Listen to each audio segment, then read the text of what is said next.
This is the Big O Show.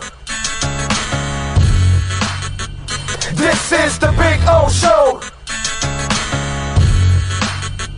This is the Big O Show.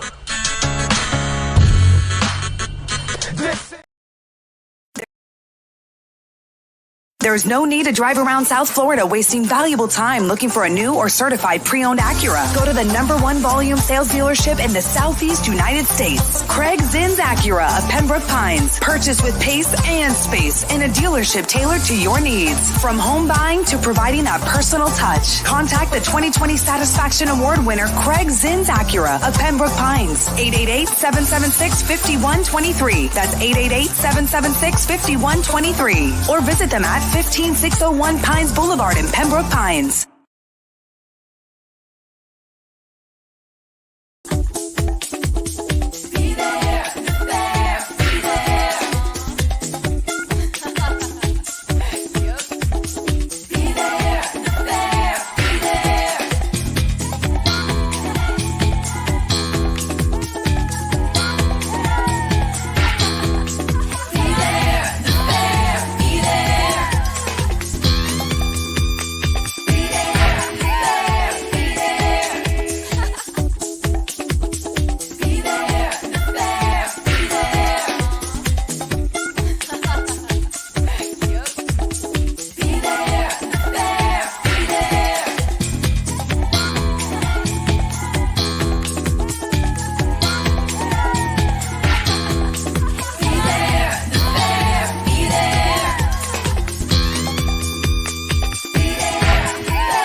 Welton Rayom has more than 62 years of litigation experience handling insurance disputes. They're committed to resolving even the toughest insurance claims quickly. Call them for a free consultation. 954-966-4646. At Welton Rayom, they don't get paid unless you win. Property damage claims to your home, business, or condo as a result of a hurricane. Welton Rayom can help. Water, mold, fire, smoke damage, Welton Rayom can help. Call 954-966-4646.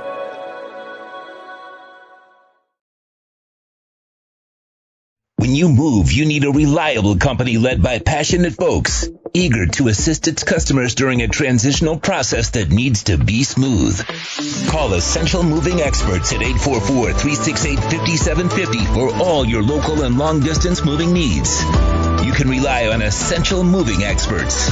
Mention the Big O Show and get $150 off. Family owned and operated, they offer free 30-day storage, full service moving, fully licensed, bonded, and insured. Moving was never so easy. EssentialMovingExperts.com.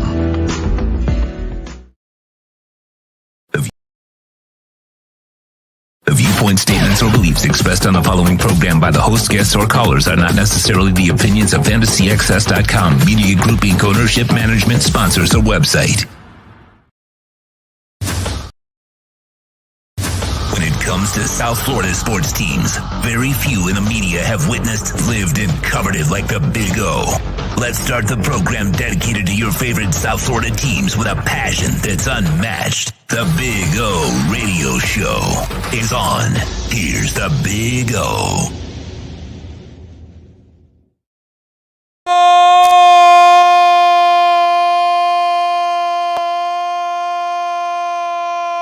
right. Time to rock and roll, baby, from beautiful Miami Youth Fair. Yeah. Woo. I don't think can you connect my headsets there? Because no wonder I wasn't able to hear myself screaming like a banshee. All right. There we go. There we go. There we go. There we go. There we go. Hello. Hope all is well out there. It's good to hear yourself because it's kind of one of those things you kind of get used to.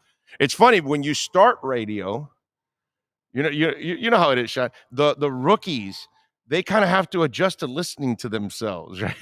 That's how it is. And then after you kind of like, you really want to do it while you're hearing yourself too at the same time. It's just, it's a crazy thing. Anyway, Good afternoon. We are here at the Youth Fair. Remember, we are now going to give away 2 more family 4-packs today because remember, the fair closes on Sunday. So if you want to bring your family, you want a chance at winning a family 4-pack of tickets, what you got to do is send me your full name, your email address, and your cell number, and DM me on Twitter at Big O Show, on Instagram at Big O Radio Show, or on our email at bigoradioshow@yahoo.com. Either one of those options, full name, email address, and cell phone, and we'll pick 2 winners. I'll respond to the winners and tell you won, and the tickets will be at will call and all that good stuff, and you'll know that you won. So send it in on Twitter DM or on Instagram DM or on email, bigoradioshow@yahoo.com if you want a chance to win a family 4-pack of tickets to the beautiful fair. Yeah, my wife is here today. My daughter's going to be here in a little while. We're going to go walk around a little bit after I'm done at 7 o'clock tonight. We got a loaded show for you today. Andy Behrens will stop by at 4:30. Marcel Louis-Jacques will join us. He is back, baby. Marcel is back. It'll be, I think we're normally going to do it maybe Mondays and Thursdays with him, or Tuesdays and Fridays, something like that. But this week he's kind of, it's in the mix and traveling. So he's going to join us today at 5:30. Omar Kelly and the EssentialMovingExperts.com Miami Dolphins Exchange will go off at 6 o'clock. And the great Matt Verderam will then wrap it up at 6:30. He'll join us. We'll have some fun with Matt, and we'll get into all things football with Matt. There's some stuff to talk about today. We got a bunch of Dolphin stuff also. I got not a bunch, but there's some Dolphin things that have developed and kind of want to get off my chest. Well, yesterday I thought Bitcoin was going to make a run. It went to 28.6, and I was like, is this when it's going to pop for real? And it just, nope, still holding strong. We're still holding strong at 28,000. Just waiting for that thing to absolutely burst. And the next time it does, it's going to go over 30, maybe to 31, 32,000. Will probably be about the next level that it'll be getting it done. Soler doing some yard work. Yeah, they won today. How about that? Listen, yesterday, was Sandy obviously pitching a gem. And they won. These are the few games that they're going to win. The ones that they're pitching, and they do have a couple decent arms on there, right? Obviously, they have a great arm in Sandy, but they have a couple of other guys that are pretty damn good. And on those kind of days, those are the days that you're going to be able to enjoy, a victory. And taking 2 out of 3 out of Minnesota, that's pretty good. That's positive. So nice to see that the Marlins ended up winning. I don't have a lot of hope for them. I know what they are already, unfortunately, but it's too hard to put the weight of the world on your pitching staff the entire season. You just can't do that. And especially in baseball nowadays where you got to score runs, man. The game is designed for you to score runs. So you've got to go out there and score runs. You're just not going to, be able to dominate people with your pitching night in and night out. It's just too hard. If you had 5 Sandys, then yeah, you got a shot. That's pretty cool. And by the way, I was listening to 940 on the way in, and those guys, by the way, Seeloff and those guys, they do a good job. They have an impossible job. Poor guys. I mean, they've got to try to paint a good picture of an ugly situation. But I heard Jazz just had a shoulder stinger. And he'll be, and the manager said that he'll be fine and ready to go tomorrow. So that's good that Jazz will be back tomorrow and just left with the stinger. And you still ended up winning the game, which is very important. So that's good. So at least you'll get Jazz back into the lineup tomorrow for the Miami Marlins. So nice win today, and they are now 3-4 on the season. Not a lot to get too excited about, but who knows? What? They're what? Almost in second place. The Mets are 3-3. Oh, that's right. The Mets aren't playing well. No. They haven't started. And the Braves well. have started 4-1. So yeah, little ways to go there. But hey, I haven't paid attention. Who are the Mets going by a committee thing by closing?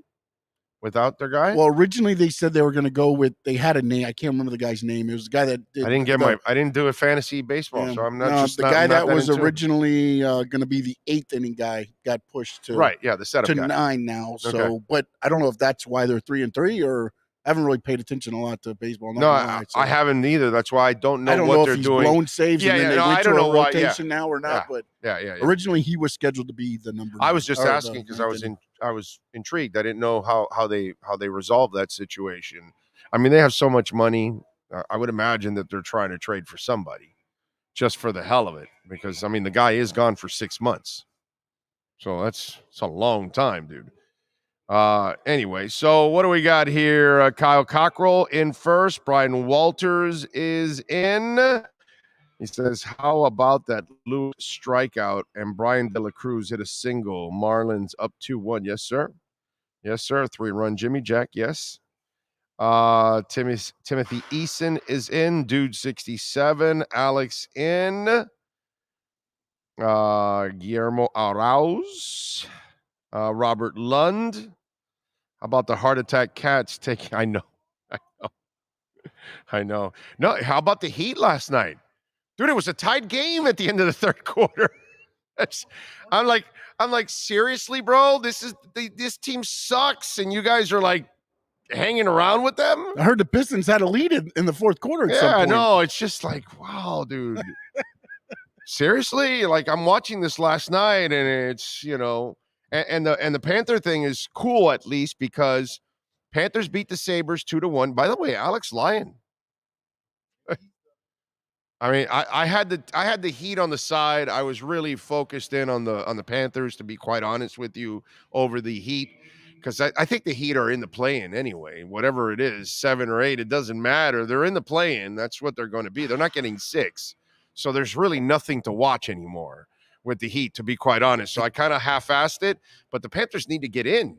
So yesterday they ended up winning, and the Penguins got their asses kicked. So they ended up jumping all the way up to the 6th spot now. Now they're tied for the 7th spot with the Islanders. I'm sorry, they're in the 7th spot, tied with the Islanders, who have the 8th spot, both at 87 points. And then Pittsburgh dropped out of the playoffs with 86. So everybody's off tonight.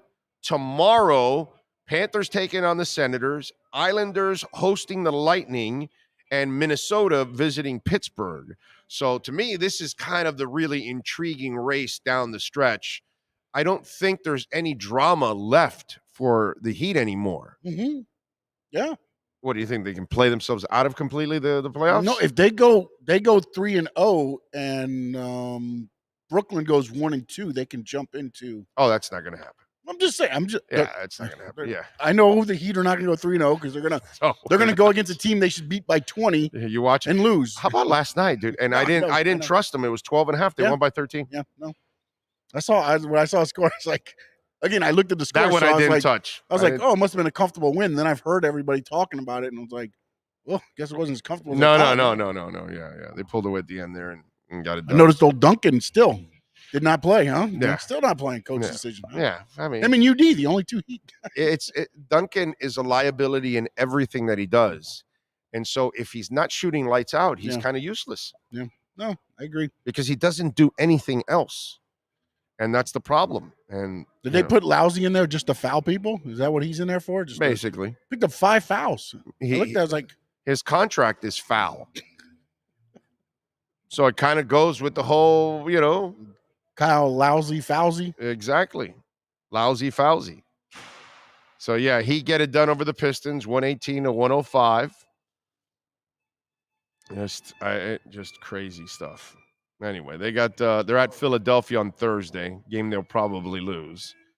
And then they're at Washington on Friday, and then they wrap up the season with Orlando. Why do we always have to wrap up the season with the Magic? We start and end with the Magic. Always. It's just one of those things. It's easier for the NBA schedule, right? They don't have to travel. You can't say that they have to travel any further. Just go to Orlando, come back. And another season where the Magic is not in the playoffs. Yeah. No matter what they do. And I think I was wrong. I think somebody was saying if they finish 1-2, They finished the same record and Nets hold the tie. So actually, Brooklyn has to go 0-3. That's what it is. And we have to go 3-0. So there's probably no chance. Yeah. They own the tiebreaker. That I do know. Damn, Big O, the Dolphins almost had Darren Waller. Well, you want to start the fire, don't you, Devin? All right, let's get into it. Okay? Because you have no idea, okay? I'm preparing for the show, and somebody sends me a tweet that says, hey, Rosenhaus was on Pat McAfee's show, and he said that the Dolphins almost traded for Darren Waller. So, I have to go back to listen to that interview, and I got to make sure that is actually the truth, because, sometimes you guys have some misinformation at times, you know what I'm saying? A lot of times, by the way. But that story has other layers to it. So reportedly, according to Drew Rosenhaus, and there's no reason he would lie about this, it's not, he says that the Packers and the Dolphins last year were trying to trade for Darren Waller. Okay? So Miami could have had their big-time playmaking tight end sometime last year leading up to the trading deadline if the Raiders would have agreed to a trade to acquire Darren Waller. But wait, there's more. I'm going to give you something to that story that a lot of you aren't even thinking about. Are you ready to get pissed off? How about you, Devin? Are you ready to get pissed off? Because it pissed me off when I started to think about it. You know how we do it on this show? We don't just see what's in front of us. We see through the trees. We see before everybody sees what they see, or we see things that others did not.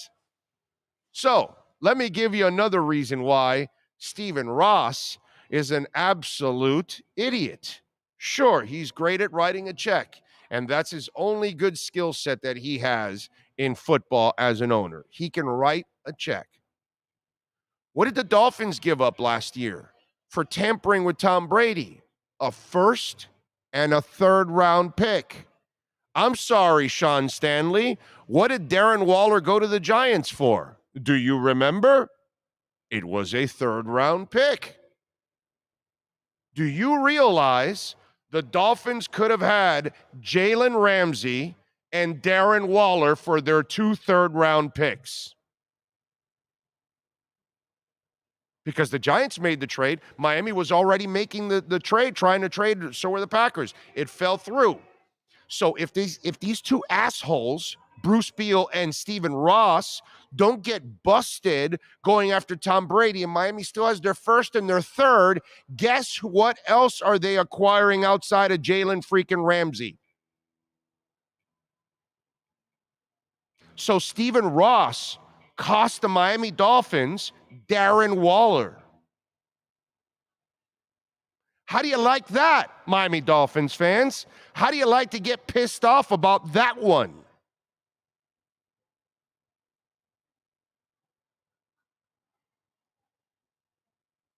Bet most of you did that ever even cross your mind? No. Bet most of you, none of you that crossed your minds. You just heard, oh, wow, we almost traded for Darren Waller. You don't realize we should have Darren Waller. Because that same third rounder, we would have given it to him already.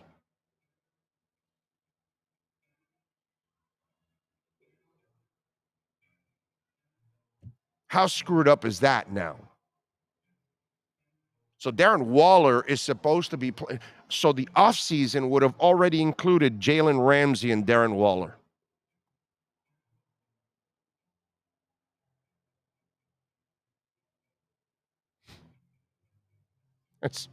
This is the kind of shit that just, And so I get it, dude. You know how to write a check. Just stay the hell out of the way, bro. Just shut up. Don't go meet Ndamukong Suh in some arena somewhere and fall in love with him, and then you and Tannenbaum have to sign him. Just Steven, just stay away from the team, dude. Please stay away from the team. Just write the effing checks. Stay in the background. Don't say a goddamn thing. Don't talk about the team. Don't tell me that you expect Chad Henne to be the next Dan Marino or that Joe Philbin will be the next Shula. In fact, stay out of the way. Don't be in the way of hiring Philbin and Adam Gase. Stay out of the way. Don't fall in love with Ndamukong Suh. Stay out of the way. Okay? Stay out of the way. That's all I'm asking. Write the checks and shut the hell up and stay out of the way. Because we're all still talking about a tight end, and Chris Grier already had the tight end ready to go. And these two idiots, Bruce Beal and Stephen Ross, end up screwing it up. You know, it's really amazing. So that if you really want to look at the Darren Waller story, okay, I want you to look deep and see the reason why Darren Waller isn't a Miami Dolphin right now. And why we're not talking about, holy crap, Tyreek Hill, Waddle, and Darren Waller. Are you kidding me?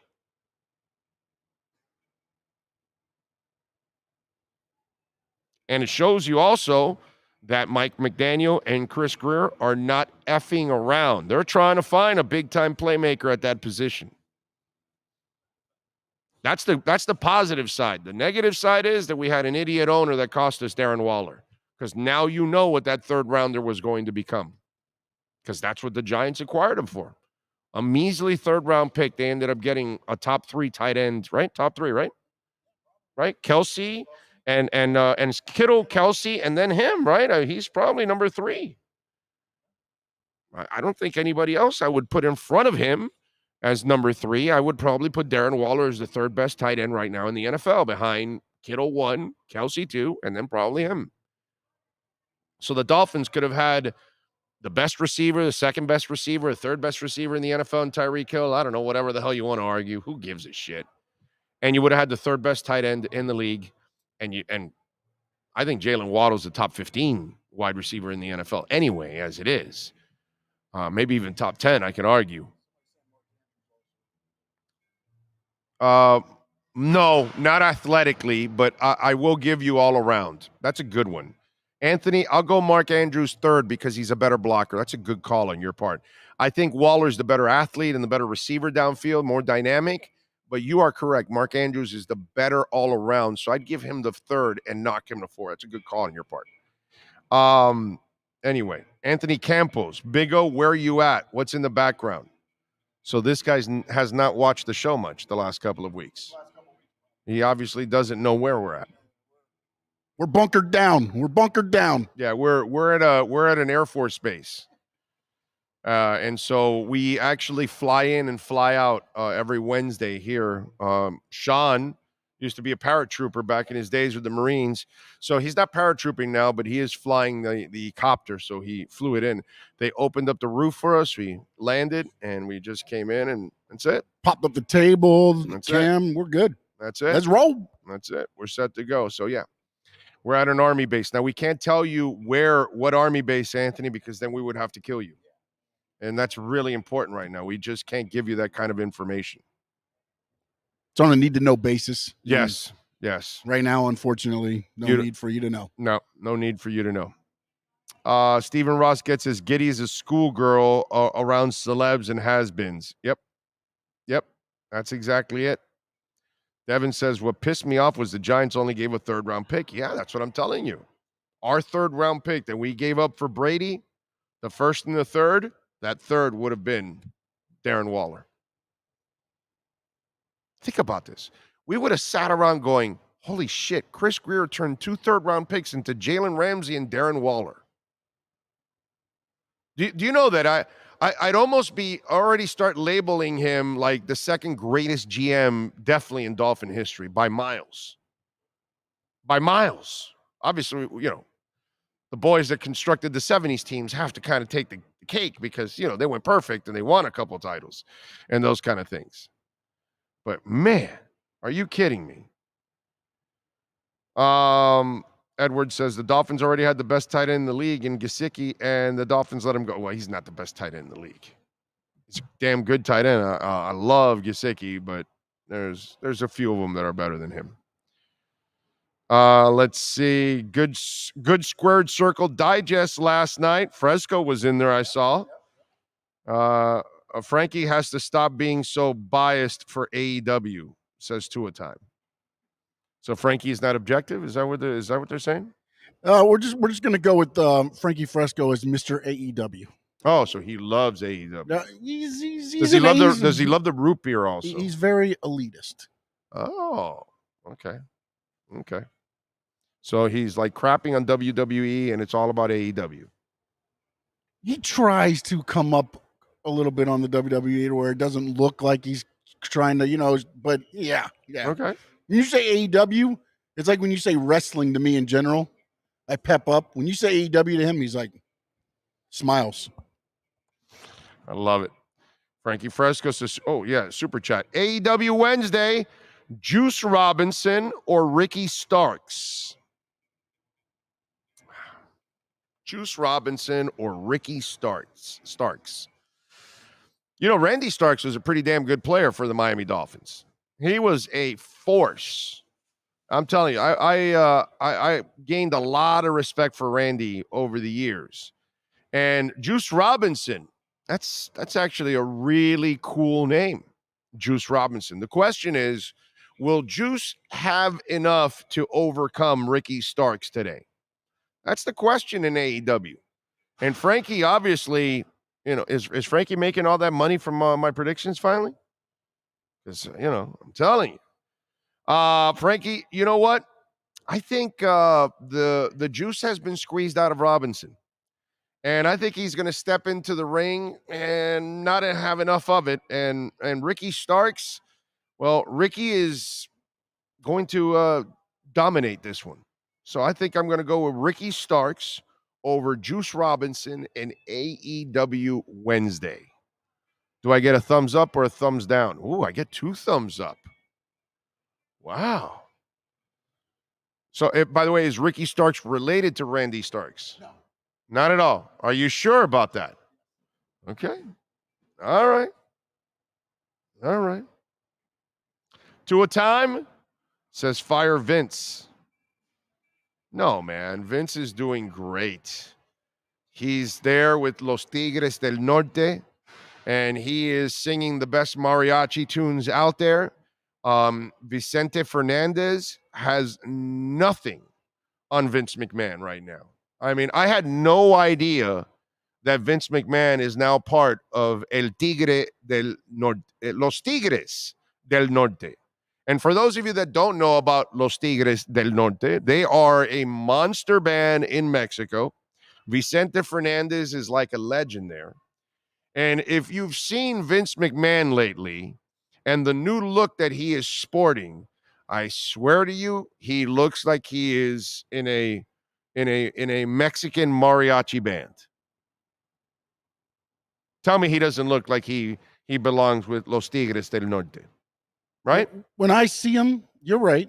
But I just see the evil villain in the old black and white movies where he's like, I'm going to screw you guys in WWE too. Yeah. Because that's exactly what's happening. By the way, Le Batard had a great rant. Did you catch that one? No, on all of this. On all of that, really? Yeah. And he had a great point. He goes, no wonder they're doing all of this because Endeavor will not hold anybody accountable. Not Dana White and not Vince McMahon. Well, a lot of people were saying that Endeavor was the only one that would go out of their way to say Vince could stay on. Right. He couldn't get everybody else to commit. Right. And he had, I believe, more money, supposedly. I'm guessing a Saudi probably was more money, but he couldn't stay on. So now he's going to get the money. He's still got stocks. He's getting paid to be a CEO-leveled employee. Right. For 2 years, by the way. So he's guaranteed those 2 years. So even if they were to let him go now, he's got 2 years. So however you want to look at that. And it was the best deal for him, and that's why he came back and put himself in power because right. That's all he was looking out for. You can say whatever you want to say. Yeah. Looking out for himself. That's all he's doing. Doesn't care about the sport or anything. There, but he No, cares about I the always money said himself. the person that's going to kill WWE is Vince McMahon. Right. And he's going to do his damnedest. I'm telling you now that this next couple of weeks, months, might be very, very difficult. Who owns Frankie's League? Tony Khan. Okay. All right. So they got a shot at making a dent. They've already made a dent. They've made a dent, but they should have made a bigger dent than what they're consistently at about 800,000 views a week. They should have been up in the millions. Okay. And it's just they got to get something new, and with Vince coming back into power, I think this might be the chance that they have, because they were starting to kind of pull the WWE audience before, and then Vince got let go, or Vince resigned, and then it changed, and then they slowly, Triple H had turned it back around, and now it's the same crap. There you go. But hey, at least Vince McMahon now will be singing all the hits with Los Tigres del Norte. And now that Vince McMahon is part of a mariachi band, because clearly, I mean, there's no doubt he is right there, ready to go. Arriba! So he's ready to go, baby. All right, let's switch gears. Let's talk a little NFL, a little Dolphins with the one and only Andy Behrens in our Sports Grill Miami Dolphins and NFL report. While the NFL plans for the 2023 season, the Big O Radio Show keeps you informed by tracking everything from free agency, trades, draft, and all the news you can handle. It's the SportsGrill.com Dolphins and NFL Draft Report with Yahoo Sports' Andy Behrens.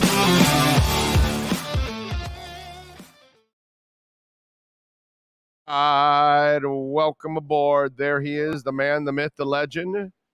Big O! There we go. There we go. I had to fire this up on the phone. I'm on vacation right now. I'm living resort life. Not doing a speck of work except for you. You are my only obligation. You are the only person that I would even respond to. Well, thank you, sir. While we're over here. That. We are pissed off down here, obviously, because come on. Yeah, Drew Rosenhaus was on Pat McAfee, and he said that last year the Packers and the Dolphins were trying to trade for Darren Waller, and it fell through.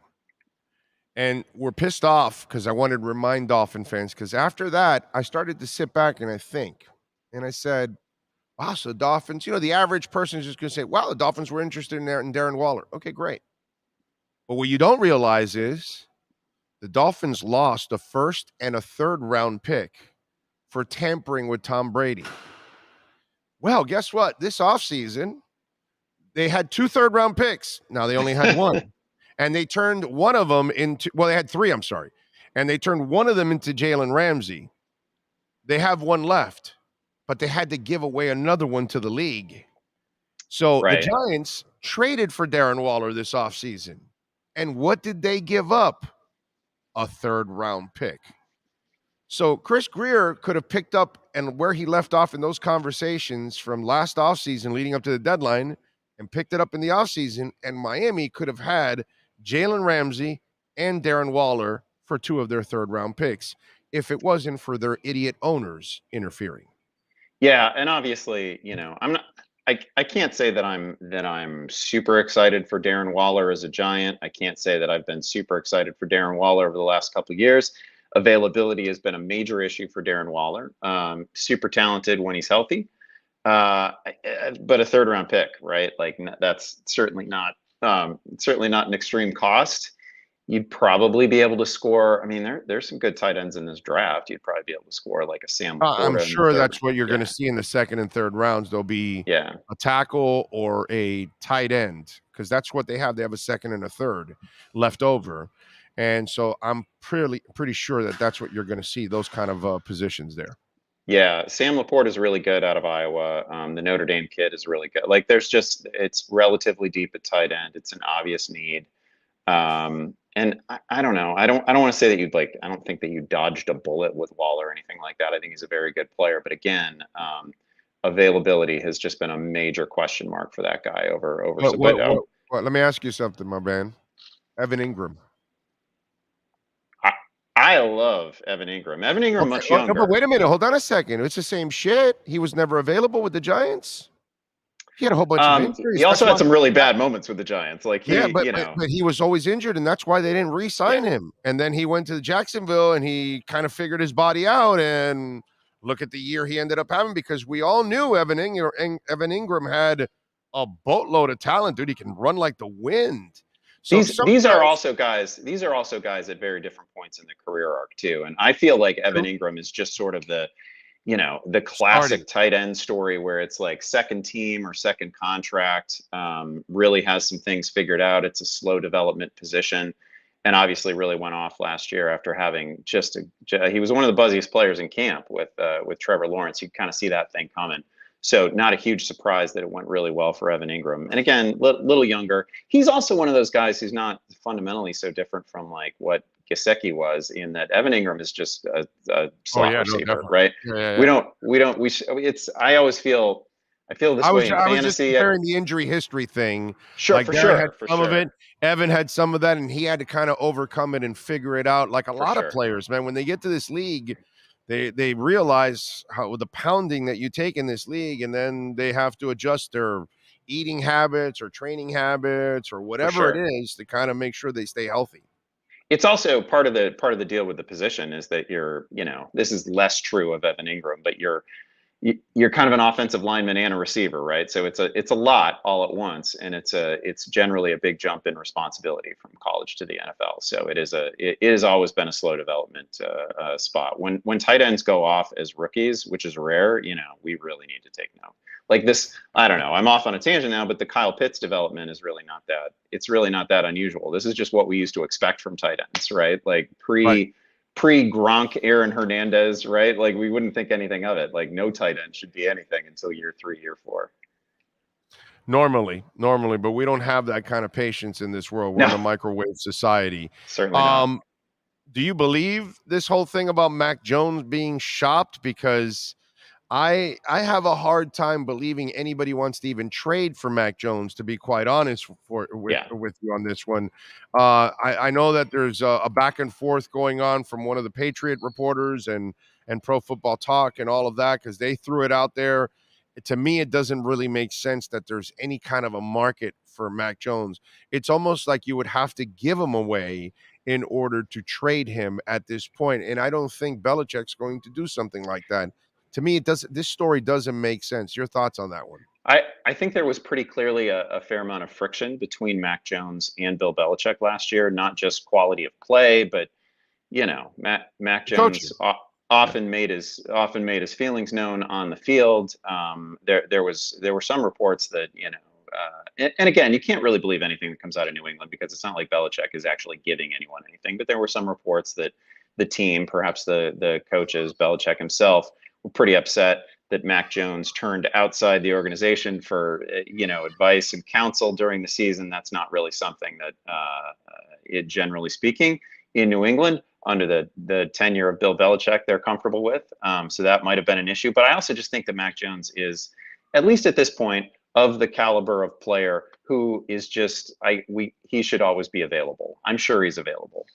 He's not. Like they have a moment right now where they have a quarterback on a rookie contract, but Mac Jones is not, he's fine. Like he's done nothing to put himself in the, he's never had a game that is the equal of like Tua's best games. He's done nothing to put himself among first, second, third year quarterbacks. He's done nothing to put himself in that conversation with like Herbert and Tua and Burrow. He's just not there. So sure, he should be available. I can't what the hell would the market be? Again, we talked about it with Lamar. Atlanta should be interested. Like Atlanta should be interested in any quarterback who isn't the quarterback that they have right now, I think, which is maybe that's a little bit unfair, but they didn't trust him to throw the ball last year. He wasn't a stellar pro prospect coming out of college. And I don't, there's just not many teams that should be falling over themselves to give you anything significant for Mac Jones. They can't recoup the draft value that they spent on Jones. So I'm sure he's available. That wouldn't surprise me at all. He is the sort of quarterback where you could just bring in I don't know, how different would the Patriots look if Andy Dalton was their quarterback? If some, fringy, is he a starter, is he a backup veteran, was their quarterback. I don't think they would get a dramatically different result, and I don't think the ceiling for Mac Jones is extraordinary. So yeah, I think he ought to be available. Yeah, he should be. And the good thing is, they did get rid of Brian Hoyer, but he did sign somewhere else. And I don't know if I know anybody that has stolen more money from the NFL for doing absolutely nothing than Brian Hoyer. But Chase Daniels made a fair amount of money. Yeah, he's another one. But it's an elite club. You're right. It's an elite club, and Hoyer is in it. Stealing money and not worth a damn. What's that? Yeah, with the Raiders. Yeah. The Jets now. So apparently they tried to get rid of Zach Wilson. They couldn't get rid of Zach Wilson. So, and it's understandable. The kid has maturity issues and all that kind of stuff, and obviously the cap hit and everything else that goes with it. And I know that Rodgers apparently is his idol or something like that. Yeah. But in the big picture now, because the Jets are kind of limited in the cap, because they're waiting for this deal to be made, and they also lost Mike White to the Dolphins, have the Jets also put themselves in a really bad position? Because if something does happen to Rodgers, they really don't have a reliable number two. They have a very unreliable and immature number two at this point in time. So it's not so much that they can't get rid of him. It's also put them in a bad position. Do you agree? Yeah, I fully agree. It is unquestionably an issue. He hasn't really shown us anything extraordinary.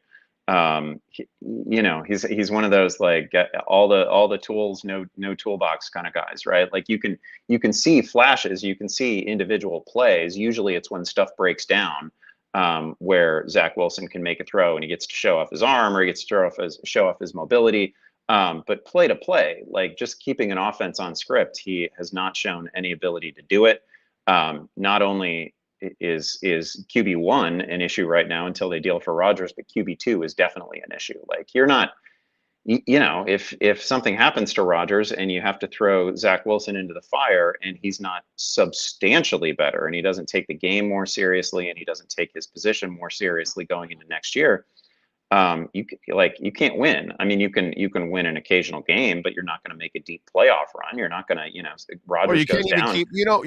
Most of your backup quarterbacks aren't going to save your season anyways. 99% of the time, it's not going to happen. Right. Once in a while, a Tom Brady will come off the bench and shock the world after Drew Bledsoe or Jeff Hostetler or and Nick like Brock Purdy never happens, right? Like Brock Purdy happens once a decade, something like that. But you are just looking for a guy like, let's go 5-4.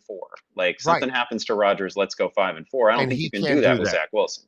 Yeah, that's the problem. For at least you want your backup to try to keep things afloat, and to me, that's where it falls off the cliff. Because of course I'm not asking for a savior. There's no saviors pretty much as a backup in the NFL, but you want somebody at least that can keep you somewhat competitive. Yep. That's where I think it really runs out of gas for them. Tyreek Hill, he was on a podcast with two of his former teammates from Kansas City. And he talked up about how he can't wait to take on Kansas City and he'll be their biggest enemy that day and all that kind of stuff. But he also said something very interesting, but I don't know if it's newsworthy, because he says, I want to play 3 more years, finish out my 4-year contract with the Dolphins, and then I want to retire and go professionally into gaming, which, by the way, is genius, because that's going to be an enormous, yes. What's it called, genre or business and everything down the line. I'm invested in a lot of crypto companies that are into gaming, and I'm expecting gaming to be an enormous thing in the next bull run in crypto as it is. So I'm with him on that. But I say it's not newsworthy just in case Dolphin fans were thinking forever.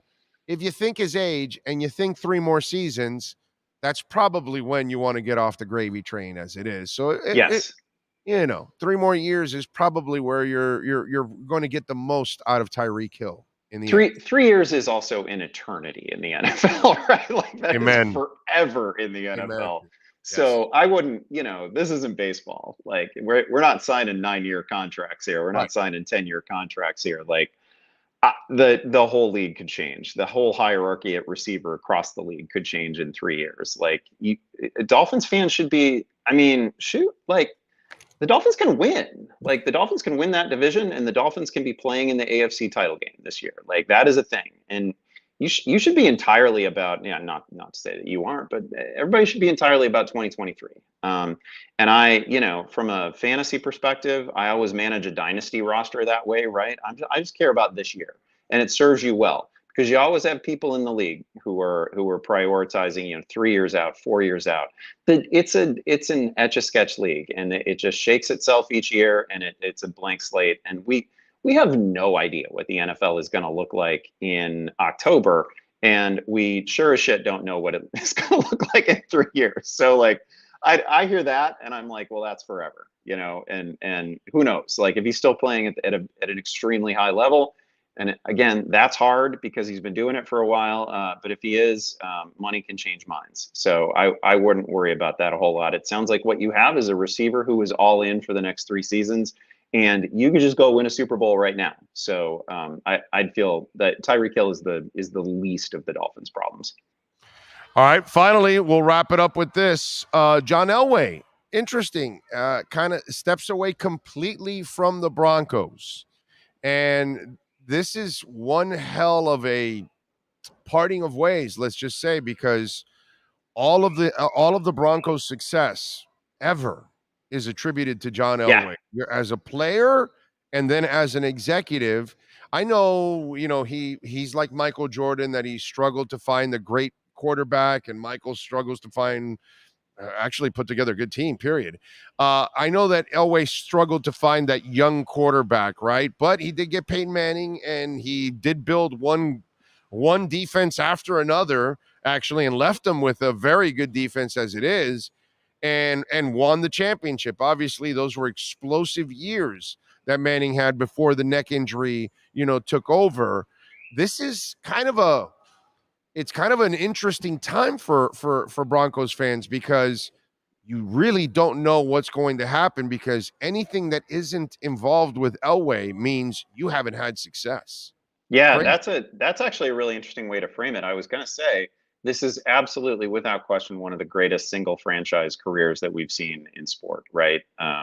To win it multiple times as a player. Only Jerry West, dude. Only Jerry West. And then to do it with the same franchise as an executive and as a key decision-making executive.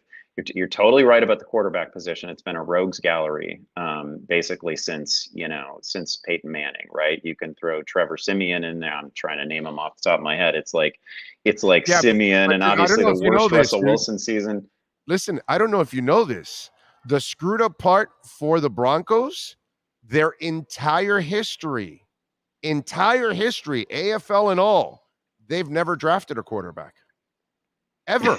It's just they traded for just Craig wild. Morton. They traded for Craig Morton. They traded for John Elway. They traded for Peyton Manning. All of their great quarterbacks have been traded for. They never, ever drafted their quarterbacks. Ever, bro. How screwed up is that? From the AFL till now, the Broncos, it's not just an Elway thing. No general manager in Bronco history has ever found a franchise quarterback, bro. And they are so tough, like the Russell Wilson thing could just go any number of directions. He's been one of the best quarterbacks in the league, so it's hard to say that he can never get back there. But if he's no better going forward. But he's got a better chance because you traded for him. He does.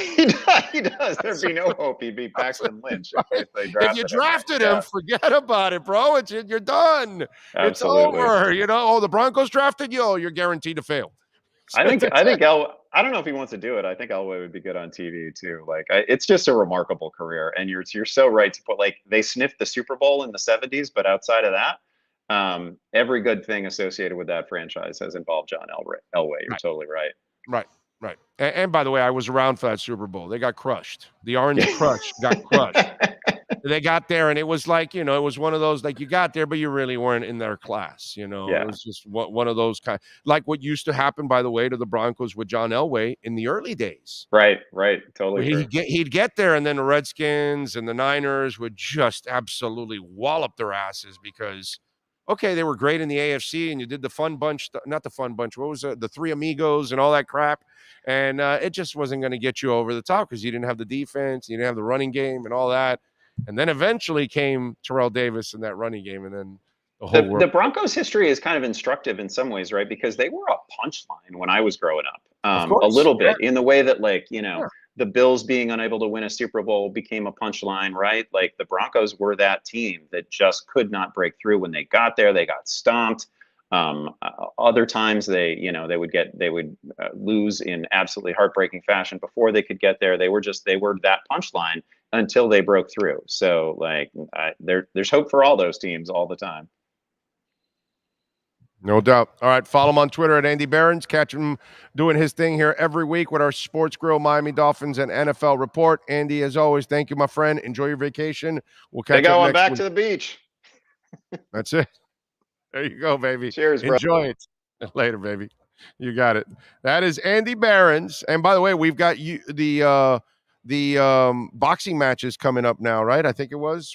They're you can see the pay-per-views usually over at Sports Grill, man. So usually they got pay-per-views going, UFC, boxing matches. Monday through Wednesday, they got specials going on. Today, kids eat free. When the adults buy an entree, you could take the sauces home with you now at Sports Grill. 8 great locations. They opened up the Doral location right off of 87th Avenue. It's about a mile north of the Doral golf course. So you go about a mile north on 87th Avenue. You'll see it there on your right side. It is gorgeous, giant, and beautiful. Check it out. That's your Sports Grill, Miami Dolphins, and NFL Report. This has been the SportsGrill.com Dolphins and NFL Draft Report with Yahoo Sports' Andy Behrens. Cheer on your favorite South Florida sports team at SportsGrill.com. With 8 great locations, go to SportsGrill.com and find a slice of sports heaven. All right. Dolphin 13 says, I forgot how many years I was excited for the new season to start. Those days are over. The only thing I'm excited about is going to sleep. Oh, I'm super excited about this Dolphin season, my brother. I am so jacked. Jean Rosario says, I was at the fair on the weekend, walked by the green helicopter and says, hey, the Big O show does his show here. Yes, that's it. Yeah, we're in a bunker. We're in an army base. Don't tell people we're at the fair. They think, let's fool some of these people out there. They think we're at an army base. Jason says, Walter signed a 3-year, $51 million extension before last year. I don't think we would have been able to get Waller and Hill if we got him first, because we'd also signed Cedric Wilson. This was during the season, and they could have made it happen. Because remember, the signing bonus goes to the Raiders. They take the cap hit, okay? And they were probably willing to take the cap hit not during the season because they had just signed him to that contract. So now in the offseason, now you've got a year in. Now you're going into year 2, and so that's probably why the hit is slightly less, but still brutal for the Raiders. So they could have made. I mean, think about it, Jason. If they're trying to make the move, it's because they could have made the move, and you can accommodate it one way or the other. So I think they could have made the move. Ragin is asking, Big O, do you think Belichick will break Shula's record? I'm with you now. I'm starting to think he's not going to break the record because I think his seasons are going to are going to continue to fall apart, and I think him and Kraft will get sour. And I think he will have to part ways with Belichick, and then Belichick will retire. Yeah. Edward Thurston Howell is saying Randy Starks and Paul Soliai were a force on the Dolphins' D-line in the past. Yes, they were. What do you got to say? I was going to ask, how they do those, which table would you sit at? Oh, yeah. The Dolphins did one. I'm interested to see which table you would sit at here. Okay. Problem is there's 6 tables, so I don't know if you're going to remember everybody as I do them. But, so table 1 is Tua, Jeff Wilson, Zach Sealer, Larry Zonka, Dwight Stevenson. It's pretty good. Table 2, Tyreek Hill, Xavier Howard, Raekwon Davis, Bob Greasy, Richmond Webb. That's definitely not one I'm going to be at. Right? Table 3, Jalen Waddle, Jerome Baker, Don Shula, Larry Little, Zach Thomas. Son of a bitch. I think they get harder here in a minute, too. That one's pretty good right there. That one's pretty good. Table 4, Okay. Jalen Ramsey, Teron Armstead, Mike McDaniel, Mark Duper, Mark Clayton. That's the table I'm at right now. Okay. That's the lead dog. Okay. Table 'Cause I got 5. more characters there. Yes, yeah. Like Shula's not going to give me you anything. Like, I'm going to be honored to be sitting with Shula, but he's not going to give me shit. I'm not Edwin Pope. It's true. You know what I'm saying? I'm not Hank Goldberg, right? So if I'm not those two guys, I'm not going to get shit from Shula. And I know, because take it from me, I covered Shula. I was in many press conferences. My first couple of years were the last 3 years of his career, and those press conferences weren't loaded with all kinds of colorful stuff. Now, if Edwin Pope ever wanted to pull him aside, Edwin Pope could always pull him aside. But we all knew we're not Edwin Pope. You know what I'm saying? It's like, you young people don't know what the hell I'm talking about, but you older folks, you know what I'm talking about. That's like the god in this town of all media. It's Edwin Pope, and then there's the rest of us. You know what I'm saying? And that's different. So, yeah, that's why I'll go to that third table. All right, so the table 5, Christian Wilkins, Alec Ingold, Jalen Phillips, Dan Marino, Nat Moore. I'm still staying in that other table. Okay. Table 6, the last table. Javon Holland, Raheem Mostert, Bradley Chubb, Jason Taylor, Paul Warfield. Still staying in that other one. Okay, so you went with table 4, which was Jalen Ramsey, Teron Armstead, Mike McDaniel, Mark Duper, Mark Clayton. I'm getting the Marks brothers. I'm getting Mike McDaniel.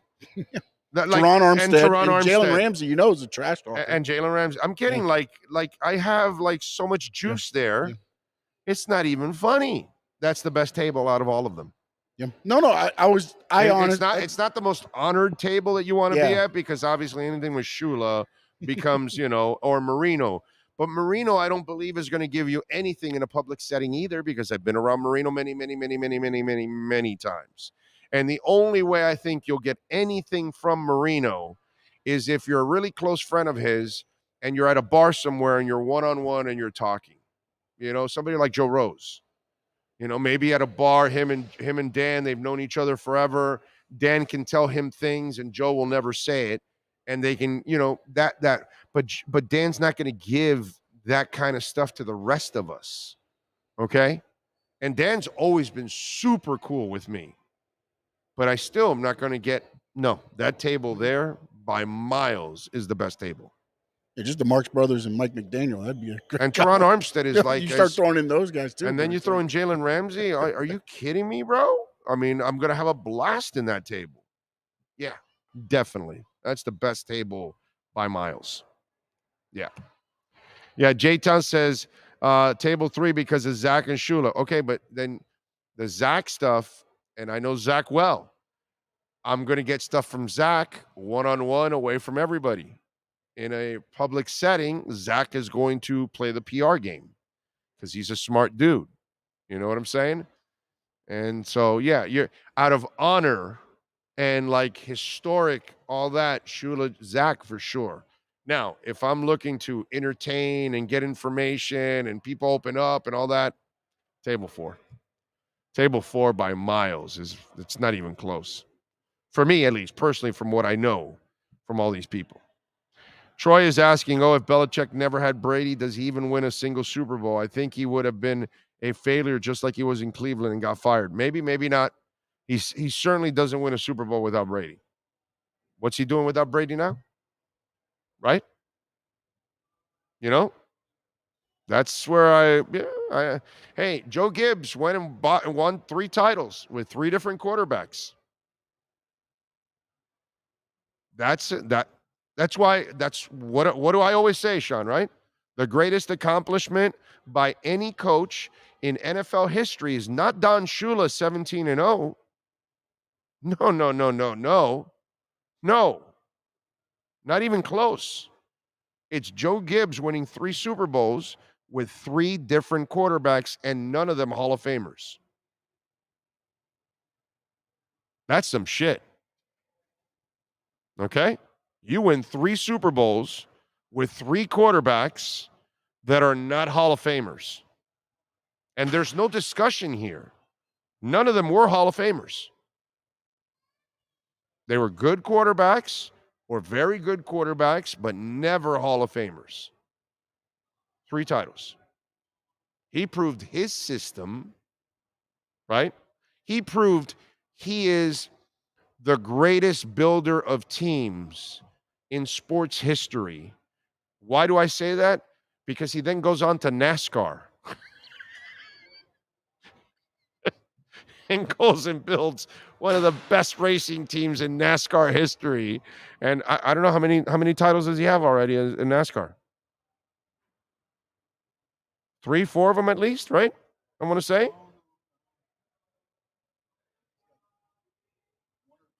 2 then? I think it's 1 or 2 because, again, the problem with NASCAR is now they went to the playoffs, and so you get eliminated easier. Like, he's had teams that have won more races than what No, I know happened, he's but won as a it boatload of races. yeah, but as it goes, I think Kyle Busch was the only one that had won it for him. I can't Really? remember. Yeah, I thought he had a couple. no, because when you look at it, it was always Busch and Hamlin were his 2 top drivers. Then he brought in Truex Jr., but Truex won it the year before he joined Joe Gibbs.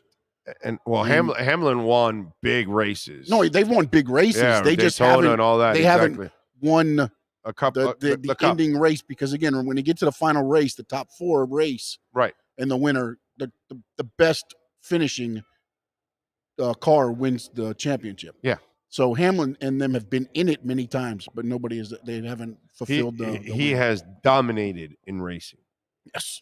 Dominated in racing And then Xfinity as well. and Xfinity.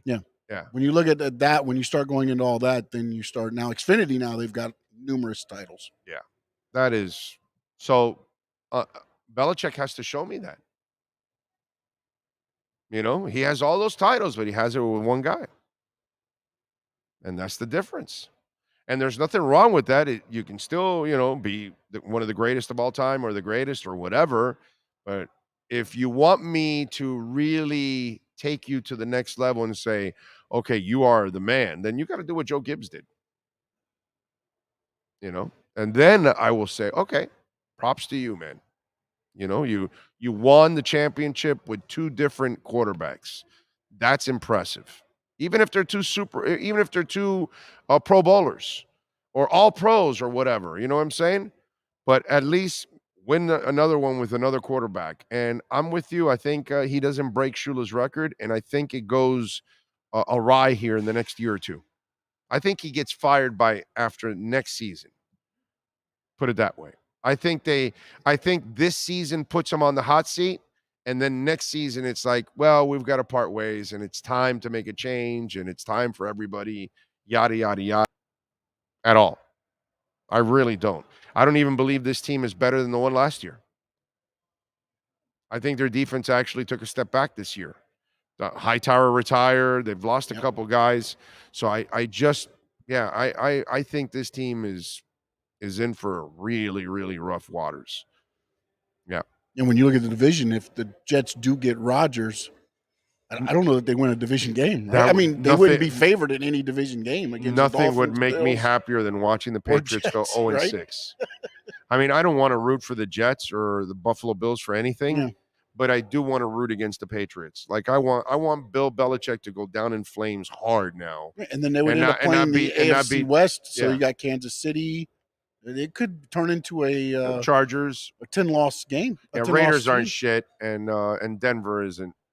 Unless they figure out Russell, that's going to be a hell of a job for. Yeah, it's going to be interesting. Yeah. They could be a 10-loss team. All right, let's take a quick break here. Hour number 1 is done. We got 2 more hours to go. Loaded hour. Marcel Louis Jacques will join us at the bottom of the hour. Omar Kelly will join us at 6. Matt Verderam will join us at 6:30. When we come back, we got a couple things to talk about going on in the world of sports. Funny story, too, with a former Dolphin. We'll get to that, too, right here on the Big O Radio Show.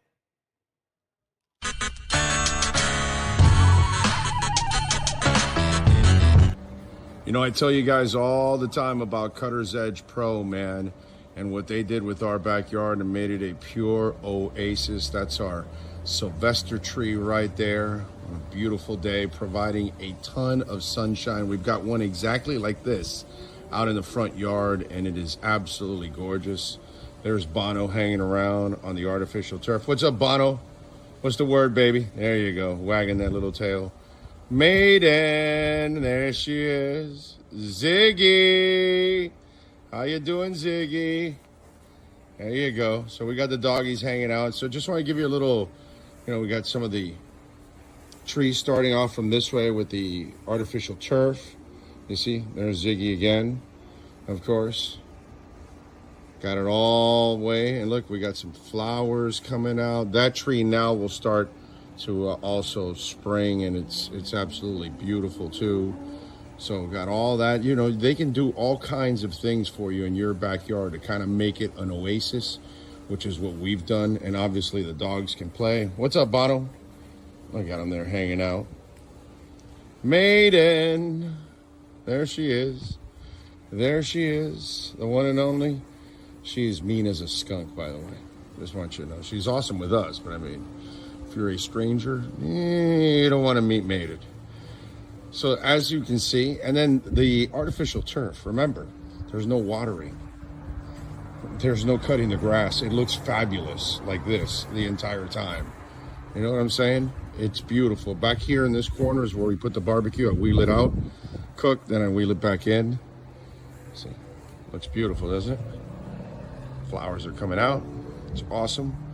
And then when I want to play a little golf, there's my putting green down the side, which is a beautiful thing. There's one of the holes all the way to the other side where Bono is at. All lights up. It's really beautiful when it lights up.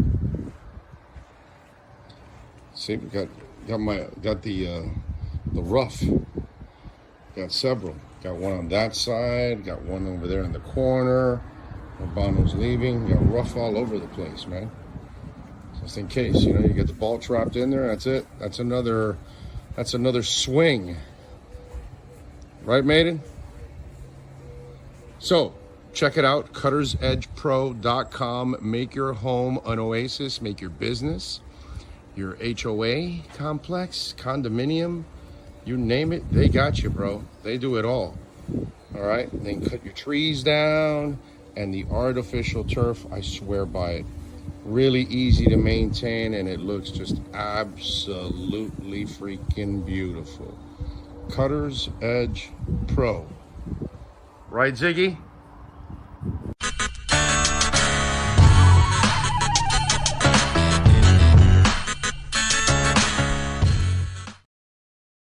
If you're a Miami sports fan, then there's only one store to go to, and that's Caneswear at Miami Fanwear in Davie. They're your one-stop shop for all your inner Miami CF, Canes, Dolphins, Panthers, and Marlins merchandise. They have hats, t-shirts, game day jerseys, and so much more. Located at 2511 South University Drive in Davie, and open 24/7 online at caneswear.com or innermiamiwear.com. Call them at 954-835-5597. Caneswear, the spot where Inner Miami and all Miami sports fans shop.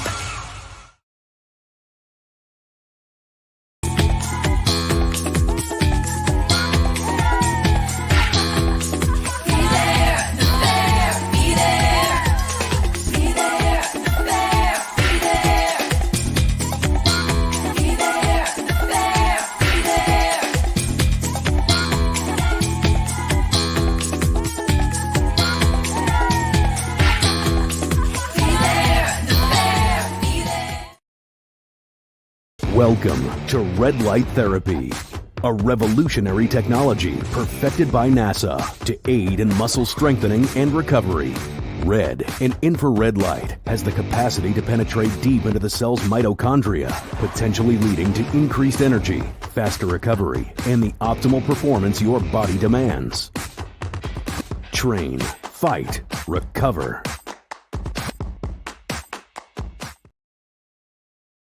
The viewpoint statements or beliefs expressed on the following program by the host, guests, or callers are not necessarily the opinions of FantasyXS.com, Media Group Inc. ownership, management, sponsors, or website.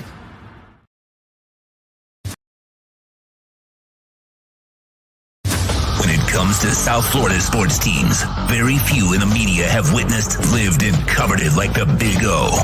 Let's start the program dedicated to your favorite South Florida teams with a passion that's unmatched. The Big O Radio Show is on. Here's the Big O.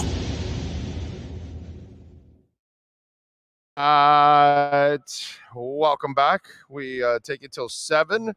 Locked and loaded here for the next 2 hours. At 5:30, Marcel Louis-Jacques will join us as he returns to the platform. Our Welt and Rheaume Miami Dolphins report. So looking forward to that. And then at 6 o'clock, Omar Kelly. He'll stop by with our Essential Moving Experts Miami Dolphins Exchange. And then the one and only Matt Verderam, baby. He will step up to the mic at 6:30, and we'll have some fun with him. So we got a loaded program. Last day today here at the fair, and we thank Eddie and Michelle and all the great people out here, man, and hoping we can make this an every year thing out here at the fair. Maybe next year what we do is get a tent out there in the open somewhere. Although with the weather, maybe you never know. But I mean, they have a couple different areas out there, right? Yeah, we can even if we're right out there when you walk in by the VIP, right there, it still would be a nice little area. Yeah, we could be more in the middle, and we can be, and our tent will keep us dry. Yeah, depending on how the weather goes. Because remember that. No, but we have the walls and everything with the tent. Yeah, but that one Perdomo storm got us. It was coming from everywhere. Well, it's the wind. Yeah, the rain was coming from everywhere. Yeah, that one was tough. Yeah, that was tough, bro. That was a brutal. That was a tough storm, actually. Yeah, that was a race. Holy shit, man! That one was tough. Yeah, that one. I remember that. Big O, what year did the NFL go from? From what? North Carolina. 1920. Ray says, without Brady, I don't think Belichick would have had one Super Bowl, maybe one season, playoff game or two. But I think that playoff record wouldn't look so good. Well, that's how it's looking right now, right? And that's the worst part for Belichick. That he has not proven that without Brady, he can be a great coach. He does a decent job. He can scheme and all that, but he's not able to overcome because his drafting sucks, by the way. I mean, let's be honest. He got lucky with Brady. When you pick somebody in the 6th round and he turns out to be the greatest quarterback of all time, you got lucky. You didn't know shit. You just took an arm, just like you did with Brian Hoyer and Mac Jones and Matt Castle and every other clown that he's ever drafted. Because he's, what was that other guy that he got from Arkansas that was a disaster? Drafted him in the 3rd round. He was a party guy. They traded him to Houston. Actually, Bill O'Brien would then trade for his ass. No, and Bill was with Belichick, should know better. What was his name, dude? It's just there's so many bad quarterbacks. Michael Bishop, and it just goes on and on and on. If you think about all the quarterbacks that they've drafted, he is terrible at drafting quarterbacks. He just got lucky with one freaking guy. That's it. I can't remember the guy's name, and I warned everybody about the guy because scouts told me that he was, a disaster off the field, and he was the guy that was at bars leading all the drinking challenges and all that, and your quarterback, Ryan Mallett. Thank you. Way to go, Brian. Way to go. Ryan Mallett. Ryan Mallett. Scouts told me, not scouts, one specific scout goes to me, he goes to the local bars and he beats everybody in the drinking contests. Yeah, that's not my quarterback. And I go, yeah, that sounds like about right. So, yeah.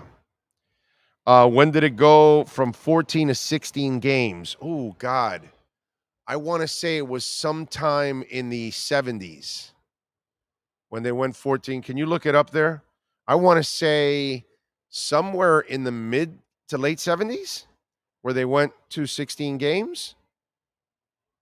Yeah. Not exact, maybe 77, 78 or something like that. Just after the expansion seasons with Seattle and Tampa and all that. I want to say that that's when they went to 16. He'll look it up now. He'll tell. Huh? 77. There you go. See, I told you. Right after the expansion of the Bucks and the Seahawks. That's what happened. So I think that's when I remember it, and I was right. 77. And by the way, you were correct on Joe Gibbs. They have 5 championships. The problem is they haven't won since the new playoff format. The last one was 2015. So it was before the they have 5 championships. Yeah, it's 2002, 2004, See? 2005, 2015. And which were the drivers? Looking back at that time, it's probably like Labonte and Okay, that's what I thought, some man. of those guys. It's none of the current guy. That's why Right. I kind of started with Hamlin when he got in, so I knew they had won beforehand, but I didn't realize they'd won that many. His So kid might end up winning one down the line. Grandson, yeah. His grandson. Yeah. Yep. Let's see, what else do we have here? He threw so many darts at the dartboard, he got the luckiest for Brady. Exactly. That's all.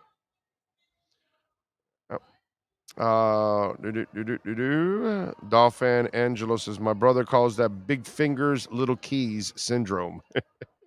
Yeah, that happens to me. That happens to me a lot. I always have issues dealing with that crap too. Oh, man. So John Elway has stepped away from the Broncos. This is a hell of a moment for the Broncos organization. Okay? This is an organization that has failed to ever draft a quarterback. They traded for Craig Morton. They traded for John Elway, and they traded for Peyton Manning. John Elway won a championship as a GM, built some of the great defenses for that team, did acquire Peyton Manning, and in Peyton's seasons, he had some of those explosive 5,000-yard seasons and 50 touchdowns and all that kind of craziness that they threw, and it was impressive, obviously. And then John Elway, remember, won the other 2 championships as a player. Right? He lost the first couple because he didn't have the teams. And then eventually the Broncos won 2 championships and he retired when they got the defense in the running game. This is one hell of a moment for the Denver Bronco organization. They have never won big without the name John Elway being involved. And I know, like I said, John's whole thing that he could never draft a quarterback. But it's been a problem for the Broncos since the 60s. Since the days of the AFL, the Denver Broncos have never, ever, ever drafted a quarterback that was successful. Okay? You know what's their most successful draft pick at quarterback? Brian Griese. Yeah, he made a Pro Bowl with the Broncos.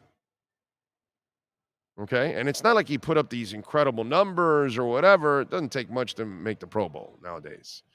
Okay, it's, people miss it all the time and you become a replacement and, hey, I made the Pro Bowl. I mean, the Ravens, they have a backup quarterback that's a Pro Bowler.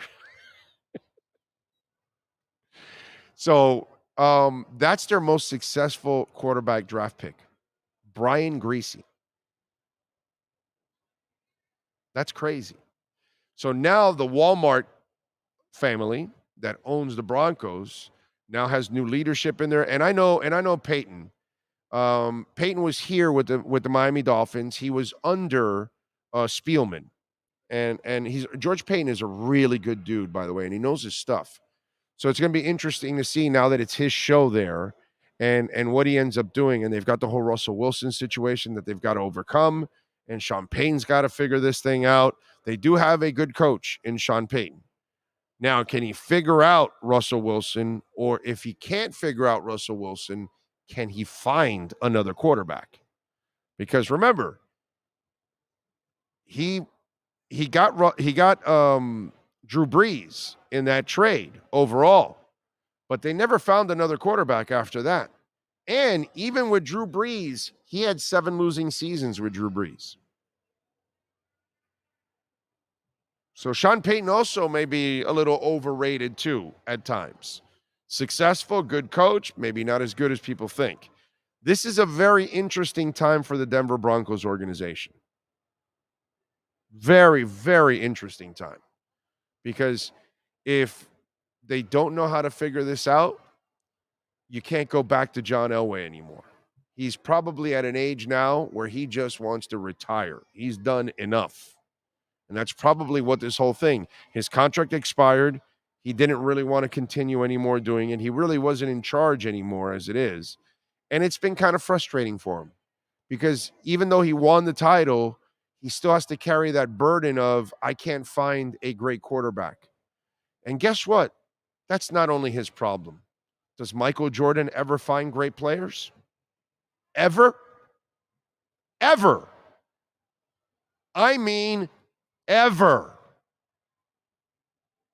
Think about that one. Michael Jordan has had a lot of draft picks, and he can't find one great player. You need 2 or 3 in order to win a title. Michael Jordan can't find one great player. Not with the Wizards and not with the Hornets. That's why Hornets fans should be celebrating that he's thinking of selling. He needs to sell quickly because he's not good at what he does. Great player. But just because you are a great player doesn't necessarily mean, you know what I mean, that you're going to be a great GM.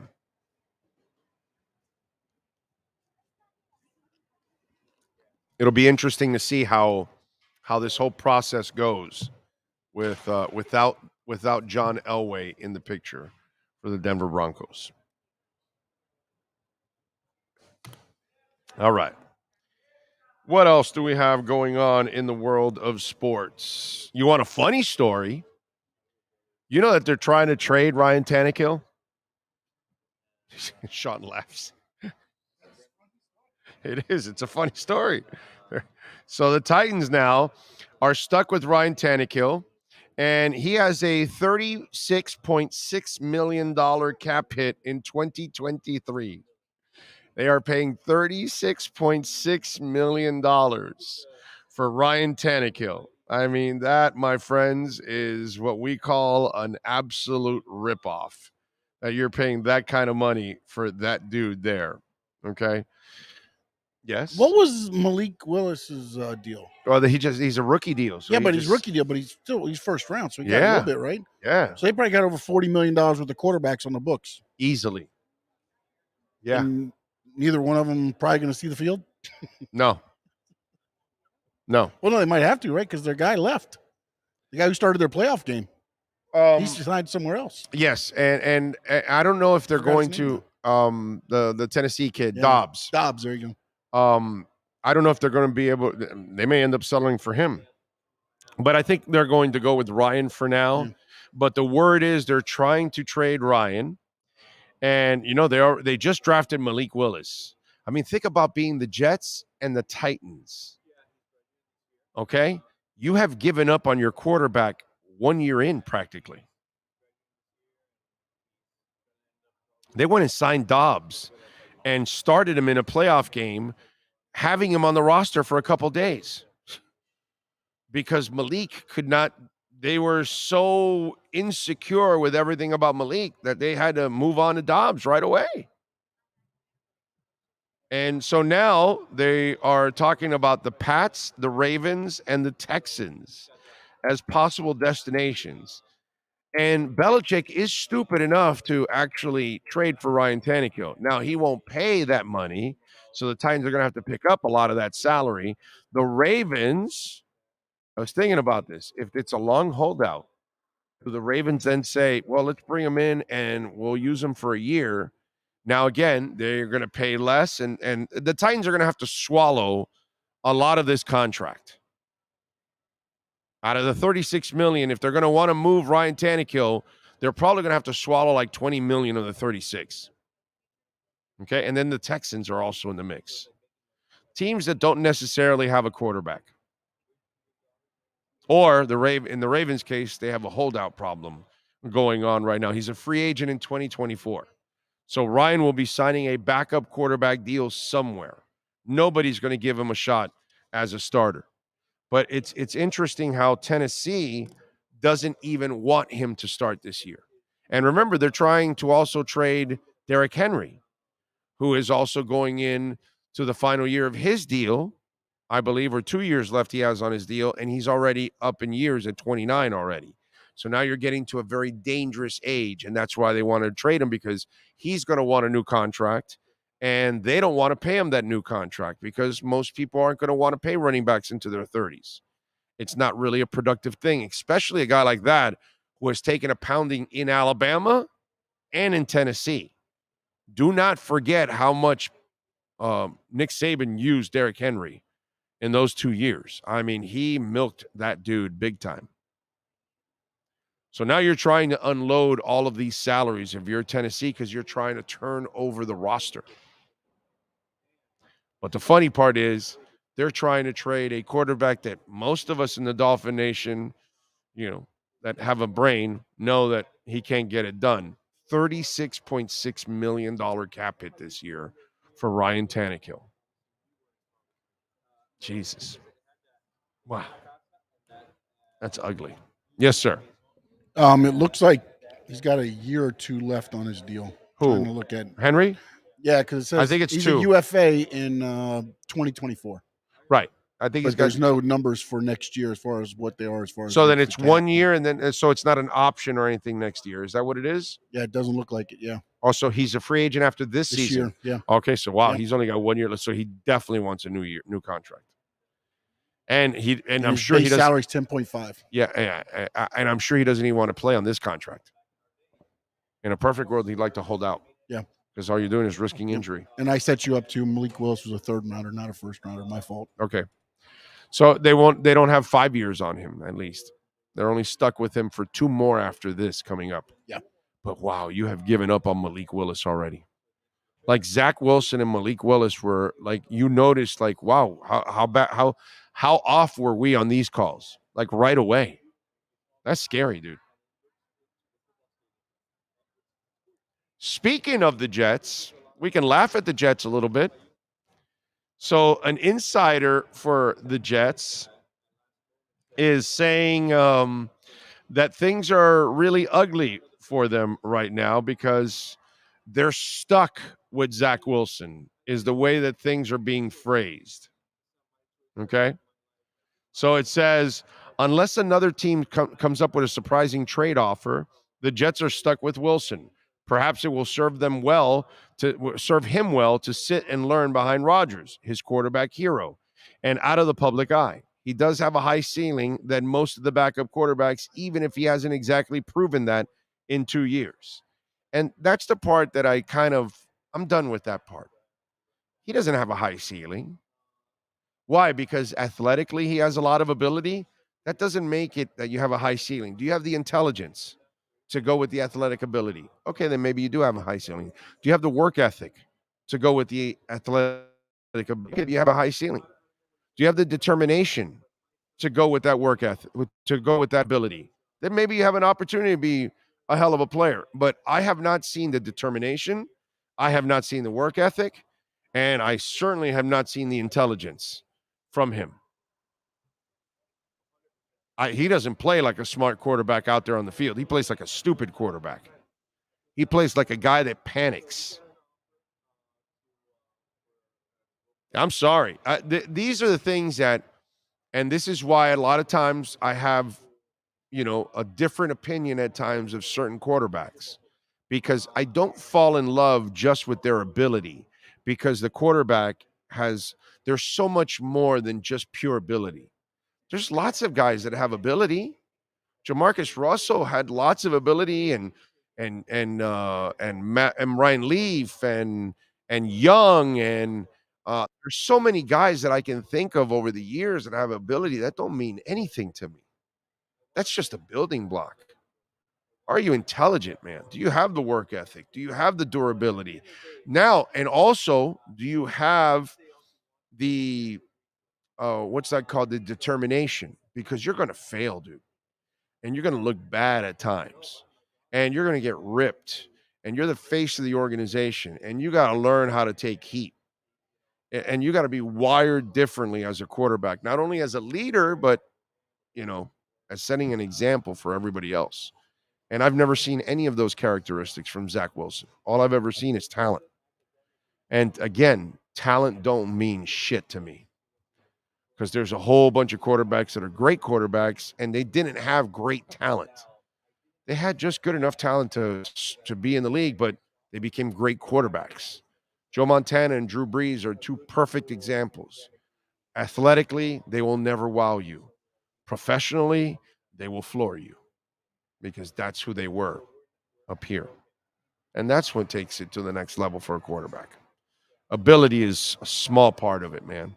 Everybody's got to have that. That's why you got to get to the NFL. You got to have enough ability. But then after that, that's where all the other tangibles and intangibles take over. All right, let's rock and roll. Let's get ready. Guess who is back on the platform? Marcel Louis-Jacques, our Welt and Rheaume Miami Dolphins report. Let's fire away. All rise, football fans, as the Welt and Rheaume Miami Dolphins report with Marcel Louis-Jacques is in session. Welt and Rheaume has more than 62 years of litigation experience handling insurance disputes. They are committed to resolving even the toughest insurance claims quickly. Call them for a free consultation. 954-966-4646. Here's Miami Dolphins insider Marcel Louis-Jacques. Man. All right. I got chills. I got chills. You like it? I was like, oh my God, man. We back. It's been a long couple months. Yes, it has been. The sabbatical is done. The hiatus is over. Yes, I am. Yes. Wow. Wait a minute. My wife just sent me pictures of a whole bunch of Star Wars pops and stuff like that. Oh my God. I'm going to get, why'd you send me this? Now I'm going to get in trouble at the end of this. Wow. Holy crap. They've got Star Wars. Oh, they got a Stormtrooper. I got to get one of those. Anyway. All right. Anyway. I saw some Iron Maiden stuff there too. All right. Excellent. Yeah. We're at the fair, bro. Be there. The fair. Do you ever come out here to the fair yet? Since you're now a South Floridian? I have not. I just got back from South Mexico yesterday, and I have not really left my apartment since. I've been in and out of sleep, watching. I'm trying to actually get through The Sopranos this offseason. I got all the way to season 4 now. I'm on a run, so I've been, running through those. Wow. I'm technically not off vacation until tomorrow or the day after, anyway. I think it starts to jump the shark a little bit in season 5. It's still a good show all the way through, but I would say starting of season 5 is where I think it starts to take like a little bit of a step down. Still good, but a step down. That's fair. It's a lot of seasons, man. Yeah, yeah. And The Wire was like awesome from beginning to end. But The Wire told like different but interchangeable stories, or different but intertwined stories. Am I right? Like it wasn't the same. It stayed strong every year, bro. It stayed. I think it's harder to keep like one storyline going all the way through rather than like an anthology like The Wire is, more or less. Good point. So like I have had that question though, because like I got through season 3 and I start thinking like, okay, like now what? Now is it just like a constant power struggle? Is that what the show, is that what the mafia is? Like what do I want to even see? I don't know. No, you do.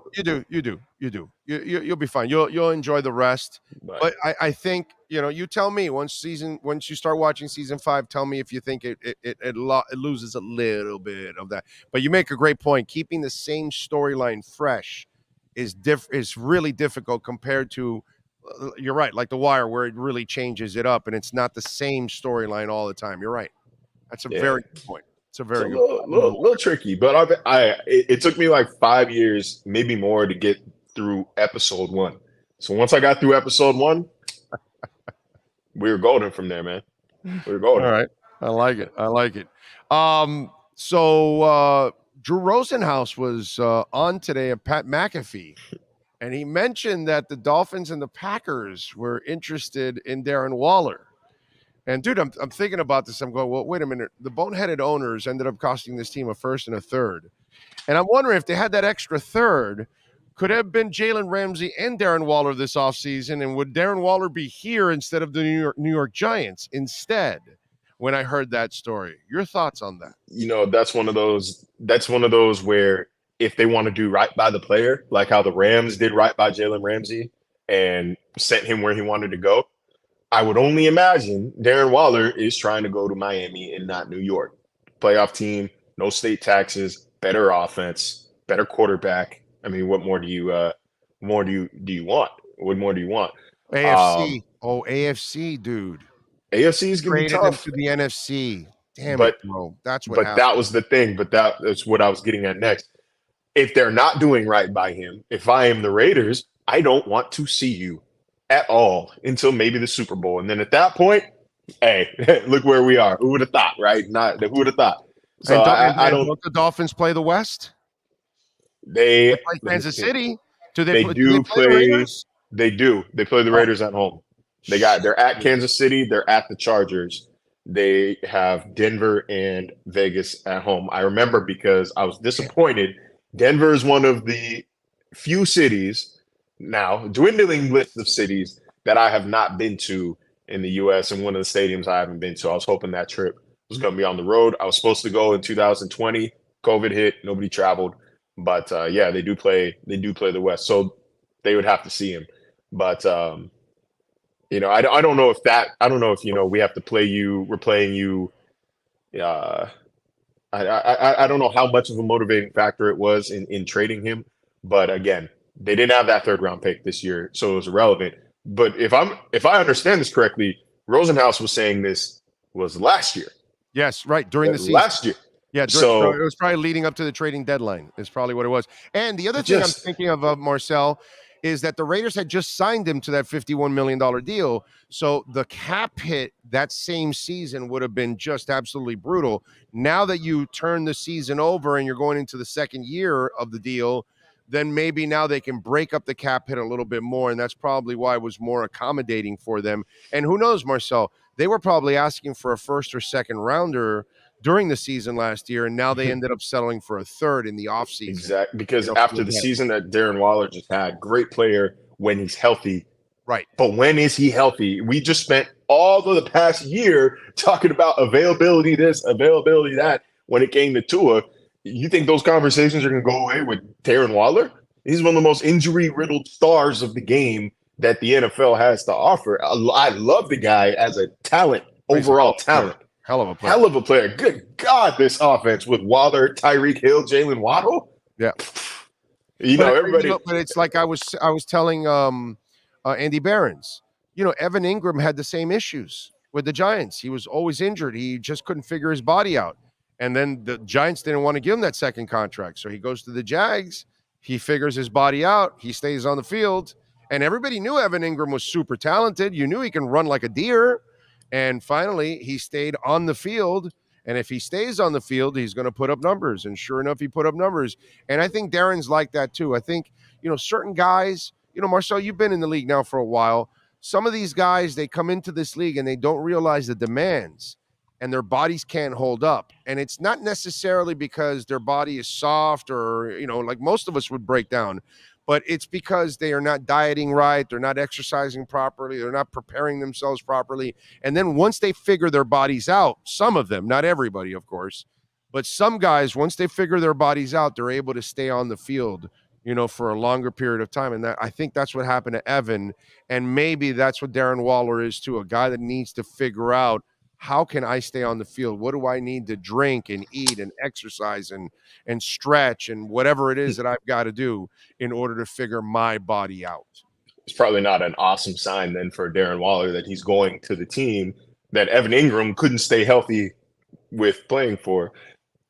I don't know, maybe something to watch there, maybe not. But I think that would have been, if they could have, like you said, it was a good point. We don't know what the asking price was there. Matter of fact, Rosenhaus kind of sounded like he accidentally let the cat out the bag there. Right after he said it, he was like, "Oh shit, I didn't expect people to really catch on to that. I was just trying to sprinkle that in there. Pushed it. He pushed Oh, it yeah. out. It's good journalism. Who wanted him? Who wanted him? That was good. That's good journalism. That's good journalism right there. But it is just kind of, it is curious. That would have been a lot of money the Dolphins would have been allocating if this was in the middle of the last season. A lot of money allocated to positions where you don't want to see that much allocated to, like the cornerback room, for example. Xavier Howard and Jalen Ramsey, you know, if they play to their potential, I don't think you're batting any eyes about how much money is tied into the cornerbacks room. But last year with Xavier Howard and Byron Jones, that was like $30 million, give or take, right, to a cornerback room that did not carry the defense like it was supposed to. And then they were going to pay however much, at least 10 with Mike Gesicki, another 2 with Durham Smythe, and then whatever they owed Darren Waller. That's a lot of unconventional money tied to these positions. Dude, I wonder if they were sending Gesicki in return to kind of offset salary a little bit, since they were able to cut him at the end because it was just a 1-year deal with Gesicki. Oh, he would have. I think Gesicki would be incredible in Vegas. I think he would have been incredible with that team. He's a lot more durable than Darren Waller, and he's a poor man's Darren Waller in essence. Like, yes. I don't think he's not a 1,200-yard receiver like Darren Waller can be, but I mean, prior to this year, I think back-to-back years of 700 yards and 50-plus receptions, the guy is a good tight end. Just like in New England, if, now that they have an offensive coordinator that, knows, hey, the ball goes forward and we're supposed to get into the end zone. Okay, we're not just wasting time while our defense rests. We're actually trying to score. I think Gesicki is going to have a solid year with the New England Patriots. But that would have been an interesting trade. That would have been Vegas admitting we overpaid for a fragile tight end. We want to get rid of it. We regret this contract. Give us Gesicki on that $10 million franchise tag. We'll probably re-sign him in the offseason for something low, something light like he got with New England. That'd be interesting. That is something I wonder if Greer or McDaniel will even want to comment on, because of the whole. This is a guy who's technically a member of another football team, and I don't think they can actually confirm. I don't think they can confirm that. I don't know if that's considered tampering at all. And McDaniel, as we heard at the combine, doesn't want to even tiptoe that line of breaking the rules, especially after they just were stripped of a couple draft picks last August. So I don't think that's something that we're going to get in any official capacity there. But I do think that this proves they're in the market for a tight end. I know we just saw them extend Durham Smythe a couple days ago. We saw them sign Eric Saubert last month. Well, you thought that's not it. There's more. Yeah. There's more coming. No, they what they did was round out the number 2, number 3 guy, and I would imagine the project is number 4 from last year. So I would imagine that kid is going to be there, and then they need to search for their number 1. So if it's not a free agent, then it's going to be a draft pick, and I think that 2nd or 3rd round pick is either going to be a tackle or a tight end. Either or. I think it can go both ways. Yeah, we'll see. You got to watch maybe in like the 3rd round, give or take, is the Schumacher kid from Michigan. Not in that consensus like top 5 group per se. He might be just on the outside looking in. He's somebody that they're going to kind of have to develop here. I don't know if he's just rip him off the package and he's ready to go. Tight end, of course, is probably the hardest position to transition from college to the NFL out of anything on the field. But he's a guy you can get in round 3. He's a guy who's got the athletic chops to succeed in this offense. Kind of a late bloomer statistically, but we saw him more and more involved with that Michigan passing game last year. A Michigan passing game where, shoot, man, if you put up 400 yards in that offense, it might as well be 1,300. Like, that is a run first. That's a struggle offense. I sat there in the big house in, what was that, November or October, when the Dolphins were up in Detroit. And I watched that team play, man. That is not a good passing offense. Don't let that bowl game fool you, that playoff game fool you. They can't throw the ball like that.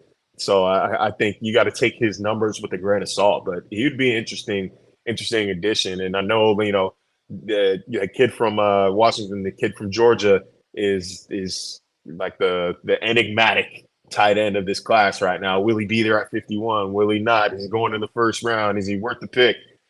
I think, you know, if he's there, let's say at 48, maybe move up a couple spots. I think he's a dynamic blocker. I think he's we're not allowed to say F-word athlete, but he is a unique athlete.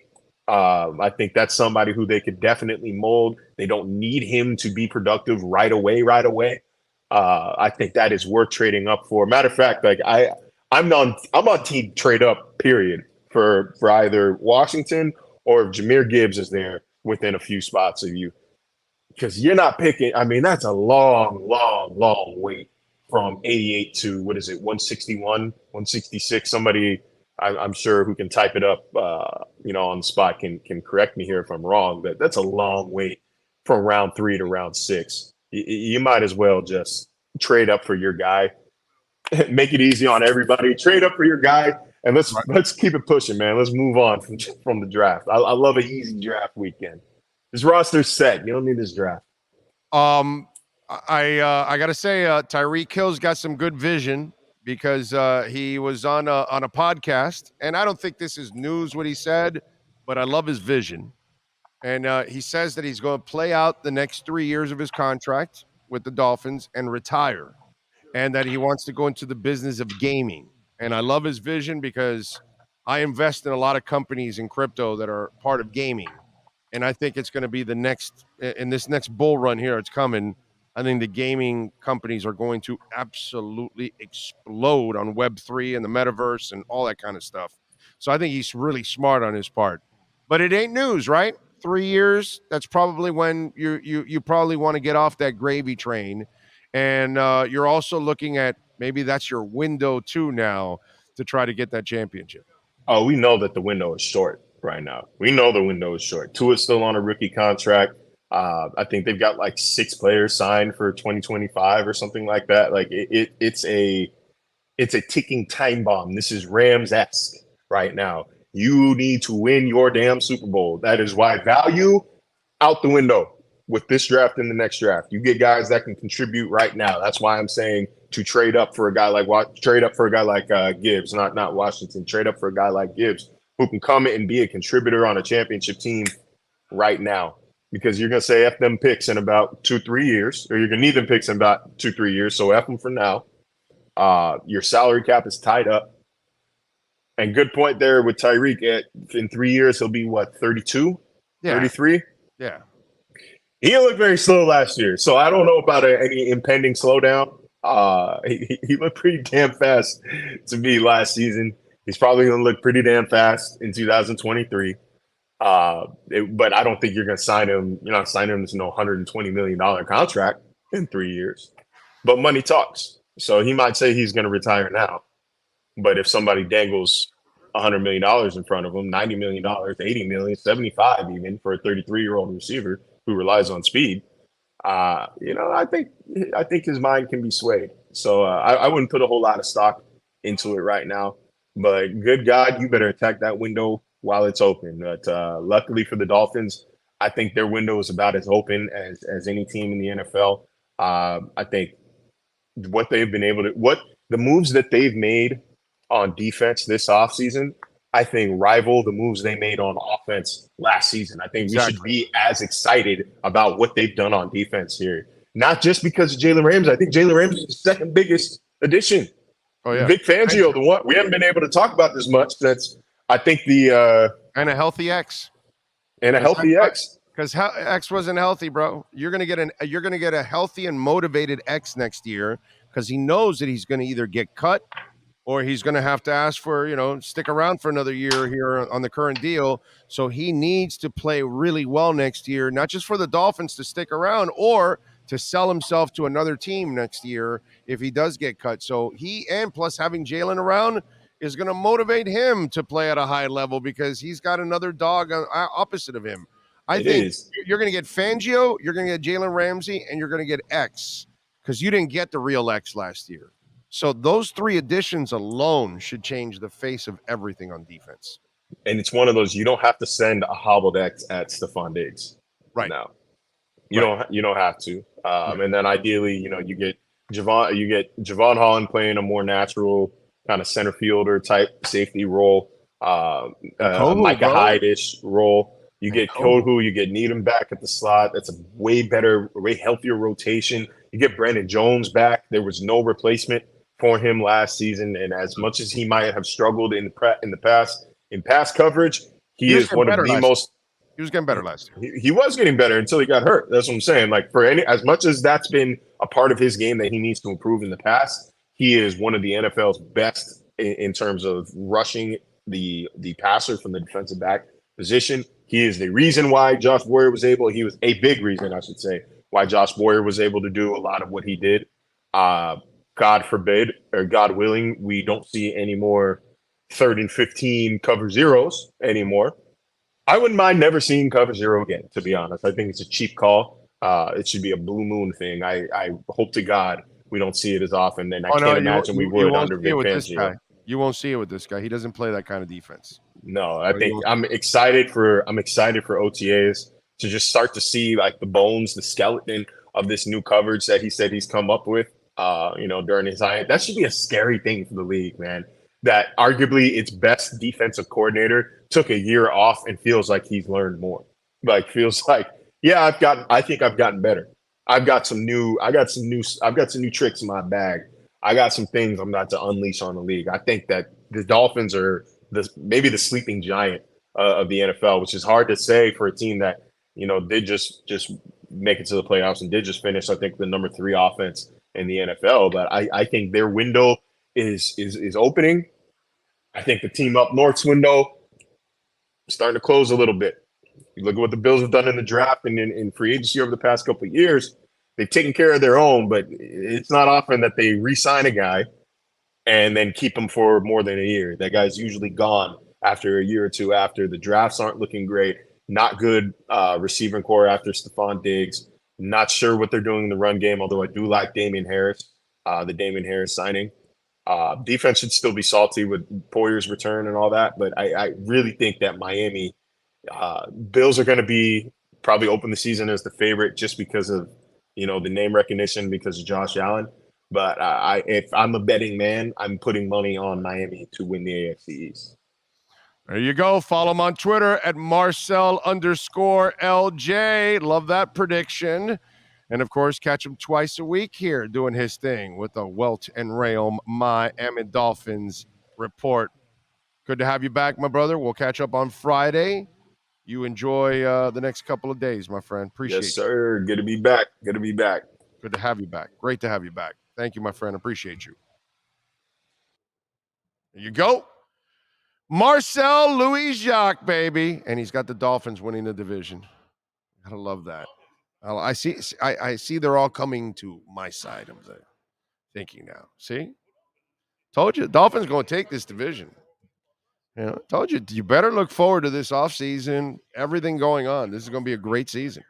All right, let's wrap it up here with Welt and Rayom, the finest law firm in South Florida, baby. Welt and Rayom, 954-966-4646. Bankruptcy, homeowner property damage like what we had.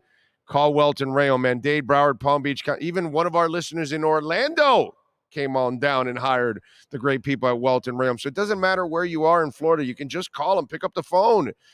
Call Jeff right now, Jeff Welt, 954-966-4646.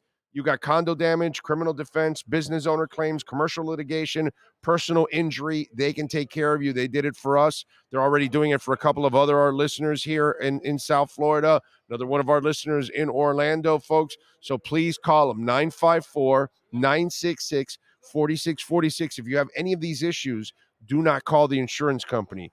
Call Dan and Jeff first. They have their own adjusters. These adjusters work for you. They're there to protect you. The insurance company sends their adjusters, and guess what? They're working for the insurance company. They don't care about you, dude. They're not looking out for what's best for you. They're looking out for what's best for the insurance company so they can keep working for the insurance company. You're not paying them. Insurance company is. 954-966-4646. That's Welt and Rayom. This has been another session of the Welton Rayom Miami Dolphins Report with Marcel Louis-Jacques. At Welton Rayom, they don't get paid unless you win. They handle complex personal injury claims caused by the fault of another in both state and federal courts. They handle auto, trucking, motorcycle slip and fall, and bicycle accidents. Call 954-966-4646. Welton Rayom can help. There we are. Eddie Cora is going to join us now. We're going to have a little fun. Talk with the man that puts together all this craziness every single year. Love it. World of Fun theme this year. I like it. So was it your idea, Eddie, with the World of Fun theme? I'm going to take full credit for everything. And if you have a complaint, Michelle does everything, but you take all the credit for it. That's the way it always works. All right. You know? It's like my house. My wife does everything, but I take. I was very nice to. It was very nice to eat your better three quarters. 1/3. And I'm giving you 1/3. The other 2/3. No, I'm giving you a quarter out of just being nice. Better quarter? 7/8 over here. You're being really generous with a quarter. Better 7/8. Like, very really? nice. Like 1/1,000,000th. By the way, I got to tell you, I got to tell all the people listening to you, all the things you said about your wife all these years are true. Yes. Okay. He wasn't lying. And all the bad things she said about me over Are all the years true. are true also. But those never make it on air. It's amazing that happens. No, that actually our theme this year. But a Chime gets around, so there it is. It is Miami. It is Miami. I can tell you the theme this year, it was actually a staff retreat where everybody got to put their suggestions in, and then we just listed them and we voted for them. And then we voted on this, and this was the top vote getter. This was 1A, and there was a 1B. And then Michelle and Iris and Sebastian, and you just go up and down the hallway because they're very good about going up and getting people's opinions. The IBIS is part of your whole thing here? Sebastian, well, part-time. Okay. Sometimes there's an off week, we get him in here. He doesn't have a lot to say, but he had to write it. Exactly. So he just get away writes with it. I got you. And then every once in a while he gyrates, and it really makes it uncomfortable in the break room. Yeah. So yeah. What am I going to do? Yeah. But we love him. Gyration is, unless you're in a strip club, gyration is not something that's normal. That or trying to spell out Canes in a mute costume in the middle of on the 50-yard line. Then, hey, it works. But the one thing about the team that works here is it's all collaborative. Even though I give a lot of credit to Michelle, Iris, and Sebastian and the marketing team. Andrea, very nice. Yeah, what they're very good at is literally going up and down the halls and saying, "Hey, what do you think?" And they'll be at lunch and they'll throw, "Hey, what do you think about this?" It's very collaborative, and that's what makes it so easy for me to take credit for stuff because they're real good at what they do. What's the name of the young man that always comes here with Andrea? Do you know, Sean? That dude's fantastic. By the way, Sean didn't even realize you were still here. Yeah. He's focused in on he's trying to get the camera for he's you. Playing Tetris. That's what he's doing. It's Candy Crush. No, sorry, Candy Crush. My Yeah, bad. I'm so. I'm 90s. the Tetris guy. I'm so 90s. He's the Candy Crush. I'm the Tetris guy. There we go. But you have the young man that drove me around everywhere, dude. That guy is like. We hire 800 people during the fair. You're saying the young man. Oh, that guy. Oh, my bad. He's hanging around with Andrea all the time, so it seems like he might be a little higher up than he says. He works it every year, so he's great. Huh? Or Julio. Huh? Or was it Julio? Renee or Julio? Tall guy? No. Okay. Okay, no. It's just that's the wonderful thing about working. He had here a hat, so is I we don't do know. have people that come back every year to work. He was seasonally, awesome. and but it's really is. It's people say you hear this all the time. People leading organizations, oh, it's a team effort. It really is here. Of course, it really is, and it's one of those things that they're so creative. I just try not to get in the way. Right. I've learned that my job after 5 years, my job is kind of sit in the corner, delegate and don't move. get in the way, right, and just let them go. It's that easy. So how's it been? It's been a good run. We had some days of rain, and at the wrong time. Yeah. Of course, Miami is where cold fronts come to die. Right. Unfortunately, for a few days, it died right on top of us. Right. But other than that, the community has really responded. They've come out. They've had fun. I recommend everybody when they come in here, have a seat and just watch the families come by. Watch the generations come by. The child with the parents and the grandparents. and it's one of those the parents are trying to pass on those memories to their kids. Sure. And that's what makes these events. And you talk sports every day. That's what makes sports. It's Right. generations. Sure. You need to sell tickets in 20 years. Now, Omar is going to join us here at the top of the hour, and he was like, "You're in my favorite place." Well, last then week, where's Omar? Because he loves. He was here last week. He brought his mom last week. Oh, you're kidding. Yeah, he came last, not during our show time, but another day Oh, I during the would have week. loved to have seen him. Yeah. But that's the thing where this is a true cross section. This event is one of the last few true cross sections of the entire county. Doesn't matter where you're from, doesn't matter what you do, doesn't matter who you are. You come out here and you're rubbing shoulder to shoulder with somebody from another neighborhood, Yeah. and we're all just having fun. Yeah. And that's one of the things that we are so proud of, is that we are a true community event. So it's pretty cool. So, which is by the way, that banana pudding is freaking off the chain, dude. That is the greatest banana pudding I have ever tried in my life. Seriously.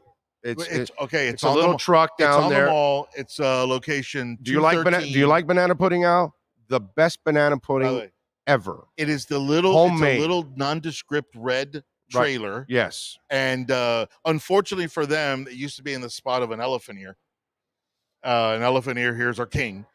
But I'll tell you what, I'm having one at the end of the everybody show. that has had that pudding, it is almost like a religious experience. Oh my God. There's like, this is not out of the box Jello with a No. This is talent. Like real Absolute homemade. Anybody walks banana in the pudding. gate, walk Holy straight, go shit. past the fountain. As soon as you get to the two-story building on the right-hand side, there's a small red trailer. Right between chicken and Italian sausage. Perfect place to put banana pudding, by the way. Genius. Phenomenal. Absolutely. No, phenomenal. it's the greatest banana pudding I've I ever. don't even like banana pudding. I do like banana I've had pudding. it twice. Yeah, I've had I it like twice. banana pudding, but it's not like something I crave. But that banana pudding, I can crave. For work purposes, I was making sure for our guest it was, Yeah, it was you were- good. you were and I sh- wasn't sure. You were Schultzing the thing. I wasn't sure, so I wanted to make positive. You have to try it. Exactly. Make sure does it meet the standards of the Miami-Dade County Fair? Oh boy, does it. Incredible. So I went off on that, but the real question I was going to ask you is which is the one food this year that's like knocking out of the park that everybody's talking about? I haven't heard from Michelle yet. Okay. I haven't heard from Michelle yet because like with the new foods we have the QR codes. So I'm not sure. Here, serve a purpose. I need that was not your wife, the other guy over here with the handlebar mustache. He's working on the Raleigh fingers. You see it? Exactly. One day, get another 5 years, you'll be fine. I haven't seen the tally for the new foods, but I can tell you what always kills it out here. And the corn, the elephant ears, any fried dough out here, elephant ears, funnel cakes, that kind of stuff. The beignets we have, phenomenal. And then the turkey legs. Yeah. I mean, turkey legs. I always get a turkey leg. I love turkey legs. I'm not sure what nation they use to grow all the turkeys you need for the turkey legs out here. Yeah.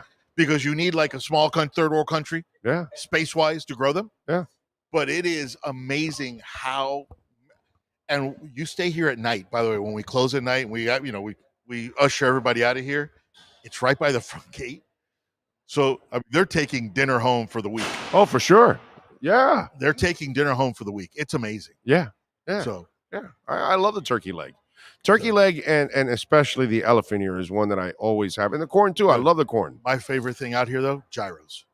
Oh, really? The Yitos. Excuse me. Yitos. Oh. It is World of Fun. Yitos. Mm. 3 locations for Yitos and not a bad one on the site. Maybe I'll have that for dinner and then take the elephant ear for the dessert home. No, do not take an elephant ear home, by the way.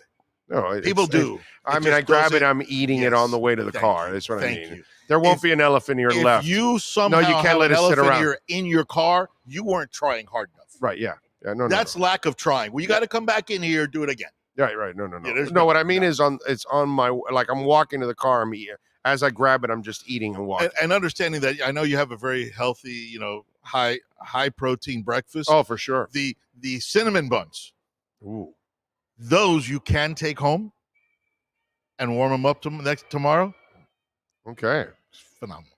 Okay. I may have done that a time or two. for the better of the patrons here, Right. to test make it out. sure that it's a good product. the Yeah, next day. it's a scouting I'm report. a man for the people. It's a scouting report Exactly. you're I'm coming just a through. man for the people. You know, you worked for the Marlins so long, right? So you scouting report. You're doing like a baseball report. Exactly. You know, Yeah, the food here. The one thing I'm trying to get the cinnamon bun vendor to do for a new food, a bacon cinnamon buns. Oh, I mean, come on. now Are there two food groups that are made to be together? Right. Well, bacon's made for everything, Right. but bacon cinnamon bun, that sounds off the chain right there. You know, I'm trying to convince them. No, that makes all the sense I in the convinced world. one guy last year to do deep fried flan. So this year, now for next year, I'm trying to do bacon cinnamon. Let's see if they bite. Well, let bring up Omar because Eddie should know this because Eddie's the boss here at the fair, and Omar told me last week, and there he is. Omar, what'd you say about the youth fair? Oh, wait a minute, he doesn't give him some headphones there, bro, because he's not going to be able to hear Omar. Hold on. Hold on, Omar, because you want the boss to hear this, Omar. So, what did you say about the youth fair last week? That it's what? Youth fair is my favorite place in the world, favorite time of year. I grew up going to the youth fair on a regular basis because my mom worked for 4-H, so she worked at the youth fair. I was there from before it opened till night on Saturdays.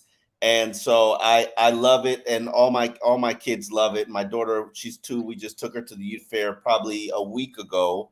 Told you he was here last week. That's awesome. Yeah, and it was her first time. She was a little hot, but And that's the generational thing you're talking about. That's exactly it. Because Omar is able to pass on.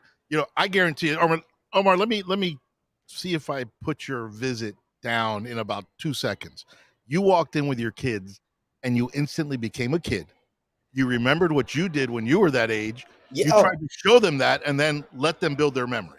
Not only that, but we go with our entire family. So there's cousins and aunts and uncles and you got to teach the older generation, like, you're responsible for watching the younger ones. You're responsible for riding with the younger ones. And like, when you were little, we did that with you.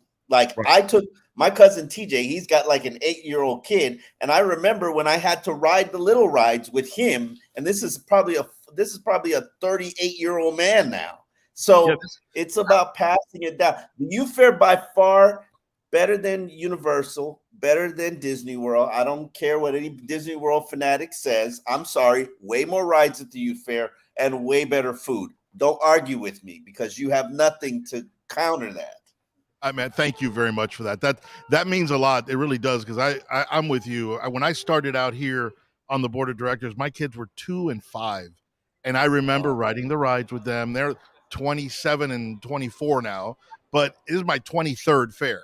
So it is one of those things where you watch the kids, and I don't care how bad a day I have. I don't care if it's snowing out here and nobody comes, but the day the kids show up with their parents, to me, it's all worth it. That's why we do it. That's you walk out there, everybody's having fun. That's the high. That really is the high out here. And Omar, next time you come out here with the family, please stop, say hi. Love to hook up with you. We'll hook you up, Omar. We'll hook you up. I appreciate it. I love the fair. There is nothing. I said to my wife when I woke up that morning, I'm like, it's my favorite day of the year. It's the fair day with my family. And I truly do mean that. I grew up there, and I want to pass it on from generation to generation. It's like a void if you don't go that one year. Well, oh shit, dude, I didn't go. And you'll be pissed off if you were so busy that you didn't go to the fair. The thing is, if you don't know about the fair because you didn't grow up in this community, I remember I was telling Cam Wolf about it when he first got here. I was like, oh, it's the youth fair. You gotta go, you gotta experience it. And he's like, a fair, because you don't realize that Dade County Youth Fair does it better than everybody in the world. That's not a youth fair. That's and plus with his daughter, she'll love this. They came this year. What I love, Eddie, is the horse riding. That's new for me. That's new. The feeding of the pets, for me, that's new. And my daughter absolutely loved it. My daughter that whole area in the back, especially with the pig races, you realize Yes. when we're closed, we could put on pig races at 3 a.m, and those stands will be full. Oh, for sure. People will look for. We couldn't do the pig races one year. People flipped out. Yeah, they were ready to walk away. But it is it's so great to hear that, and I know, and I'm gonna let the staff know because we work all year. Actually, it's more than a year to put one on, so we're already working on 24 and thinking about 25. But I'm gonna let them know, and I appreciate you coming out with the family. I appreciate you saying those kind words. It just makes it all worth it. Thank you. Yeah, well, it's a staple, man. This is part of our an extension of our families is the fair. Yeah, and we are basically. bigger than some state fairs. We're a county fair, true county fair, and we're larger than many state fairs. So, and we take a lot of pride in what in doing that and doing it right. We're Right. not just big; we're good at what we do. Well, just being around you for 2 minutes, you'll sense the passion. Oh yeah, Eddie, and this is just me spitballing an idea since I have the opportunity to talk to you here. What about a food truck alley? Think about that. You know, the one reason why we don't do food trucks is because most of them can't serve fast enough. We've tried it out here, and you know, when you order something out here, you order it's like the old Arbetters. If anybody who grew up in Westchester went to Arbetters, back when Bird Road. when Mr. Arbetter was there, Yeah. you would order your food, you'd move 2 feet, and your food was ready, Right. and it was fresh. Well, that's how these stands are set up. That's how they're set up to work, and they're set up to do 3,000, 2,000 sales a day. Yeah. Food trucks aren't set up for that. We have done events with food trucks. It's just putting them in the right place. You want to bring people out here to succeed, and that sometimes overwhelms them. But we do have, for instance, Churromania that we see Yes, in the that's malls. right. They're all over the place. They have trucks out here, and those guys kill it. Right. They are phenomenal. But they're fast because they're fast. They know when how I to go do it. because when I go to the falls, Yes. all right, I always get a Churromania to walk around. When we can find I'll order a good and- one. and within 2 minutes, I have my churro thing, and I'm walking around eating churros. When Yeah. we can find a good food truck that's local, because I'd love to bring more locals in here, but when we can find a good food truck, we'll definitely book them. It's just we want to make it successful for them. They've got to come out here to make money, and they just get overwhelmed. So when we do find them, we keep them. Right. But yes, it has been. It's Omar. That's something we've talked about. But we're just looking for the right ones. But that is interesting because I never thought about it because normally when you go to food trucks, you'll have to wait. You're gonna have to wait 5, 6, 7, 8 minutes, And for your 8 food. minutes on a midway Yeah. is an eternity. That's 2 rides that you just missed. Right. Yeah. And that's what happens. And if People it's wanna- 30 people waiting 8 minutes, it becomes right, and the congregation stuff, it just doesn't work in this venue. Didn't But think that's about why that. when we look, we find the right ones that can serve quickly. We'll jump on it. Right. We will jump on it. We've had some very good ones out here. They just didn't make any money because people weren't going to wait 5 to 10 minutes. Right. So Never thought about that. yeah, Because when you go to a food truck, there's nothing else to do. You're just waiting for your food. right. If you're coming to the fair, Those Bro. food truck nights at Tropical Park are awesome. right? Yes. Because Right. I mean, look, you sit in the middle and it's like a buffet. Yeah. Where yeah. am I going to go? Yeah. Those are awesome. Yeah, they do that. Have you been to those, Omar, at Tropical Park when they bring No, in? I have I have Oh, not. it's great. It's Those great. things are super cool. They actually, and there's a lot of parking and all that, so you can kind of hang But you out. know what? There's no elephant ears. There's no funnel No, cakes. no. We got to figure something out. We got to teach them. We got to bring them along. What's your favorite food, Omar, when you come to the fair? I have to. It's tradition. I have to get myself a corn. It's just Okay. that's I might do 2. So if Wow. I'm Oh. gonna do 2, then I'm good. That, Okay, that's more really my important. favorite. More important, what were your kids' favorite foods and their favorite rides? My daughter loves corn, so she we had a height issue. We weren't high enough for a lot of the rides, and she's an adventurous little girl, so we got to wait to grow a couple inches next year. Okay. Gotcha. But she loves the corn. There was some really good curly fries that probably this is the first time I've ever had them, and they were really good. They put all kinds of stuff on it, but I don't like cheese or chili, so I just enjoyed the fries, and that was really good. Ooh, She I had some of love those. curly fries. Right I there wanna by see- Kittyland? Right in the middle by Kittyland? Yep. Yep. And my wife likes the gyro. Oh, yes. See, that's the second time I hear the gyro now. Oh, dude, I I'm might telling have you. the gyro for dinner tonight, and Hey, then, trust and then the an fat elephant guy. ear. Trust the fat guy. You're going to eat well. Okay. This All is right. not a Burger King body. This is well invested. Okay, come on. That is awesome. That is awesome. All right, Eddie. Anything else you want to tell the folks, Guys? You still have time to come out here today. $5 Wednesday. It is Yes, it Wednesday. is. I've lost track of Our days. last $5 Our last Wednesday. $5 Wednesday. You get the family in the for $20. You can't go anywhere for that. We finish on Easter Sunday. You guys got 4 days to come back out here, and I look forward to everybody enjoying their fare. And we're giving away 2 more family 4-packs. Thanks to Eddie and all the great people out here. Remember, DM me on Twitter at Big O Show, on Instagram at Big O Radio Show, on email bigoradioshow@yahoo.com. Full name, email, and phone number. We'll reach out to the 2 winners. We'll tell you won, and then you'll know, and you can come pick up your family 4-pack. But if you want a chance, make sure you send me that info to those 3 options there. I don't remember my phone number, and you rattled that off like nothing. Well, yeah, because I do it all the damn time. That's it. I only know her phone. I don't even know I don't know anybody's phone numbers anymore, man. Thanks for being out. This is great. Thank you for hosting us, and I'm looking forward to making this every year now, man. You're done. You're part of the family. I appreciate it. That Maybe crazy next year, cousin. you know what? We go out somewhere. Can we get like a line where we're closer to the building, but right just outside? I bet we could figure something. Because I can bring the tent. With enough time, I got 12 months. We can figure something. Yeah, let's have some fun with that, because that'd be actually pretty cool to be outside in the midway and show the camera. You know, have 2 cameras, one here, one showing kind of the midway, and people can check out. Works for me. Yeah, man. I think got it'd be it. fun. All right, my brother. I Thanks. appreciate you, Eddie. Thank you. All right, let's get to talking a little football. Omar Kelly and our essential moving experts.com Miami Dolphins exchange. Time to talk aqua and orange, Miami Dolphins fans. It's the Essential Moving Experts Miami Dolphins Exchange with Omar Kelly. When you're looking to move your home or business anywhere in the U.S. from coast to coast, call Essential Moving Experts at 305-602-8369. Flat rates and no surprise charges. EssentialMovingExperts.com. 305-602-8369. Let's talk Dolphins football. Here's Omar Kelly.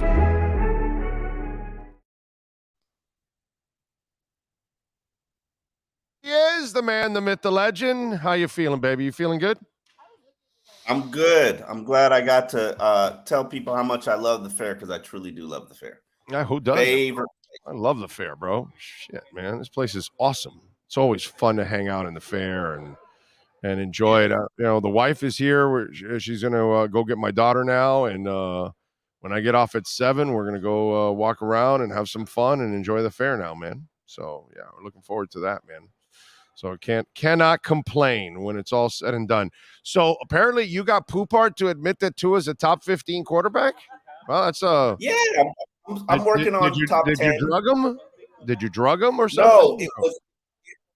I mean, we were having a discussion. I don't even know how Tannehill came up in the conversation. You know, Tannehill is because I make the argument to it. We're having a conversation, and Derek Carr is my baseline for the upper echelon quarterbacks. Like, if you're below Derek Carr, you're just average. Probably. Now, yeah. Tua is clearly ahead of Derek Carr in my my opinion. I agree. You could slice it and twist it and dice it however you'd like. Maybe he made more playoff appearances. Maybe Derek Carr has more fourth quarter comebacks or whatever you want. But you know, Tua has way more upside than Derek Carr if he can stay healthy. So that's there. And I think you can make the argument. I haven't done the math, but I haven't done like the really analytical look. But I think you can make the argument Tua safely in the top 10 quarterbacks. I think so. Not safe, but sneaks in. I think into so. the back end. I think he showed it this year, the way he can sling the ball and the accuracy and all that stuff. I think he showed it. He's only got one issue, bro. And his issue is he's got to learn how to stay on the field. And that's what we're going to find out this year if he's able to do that.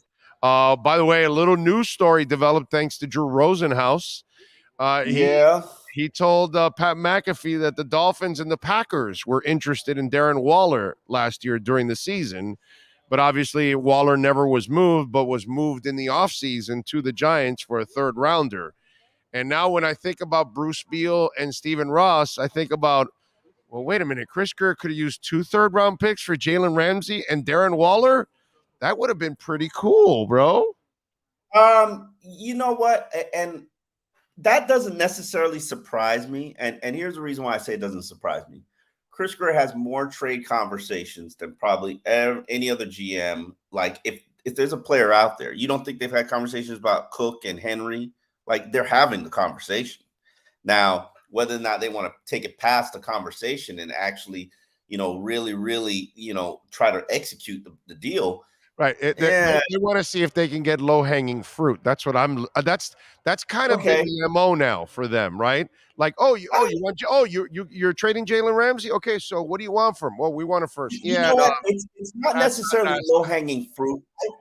I think that they always look at those franchises that are in tough financial situations and try to figure out ways that they can benefit from it.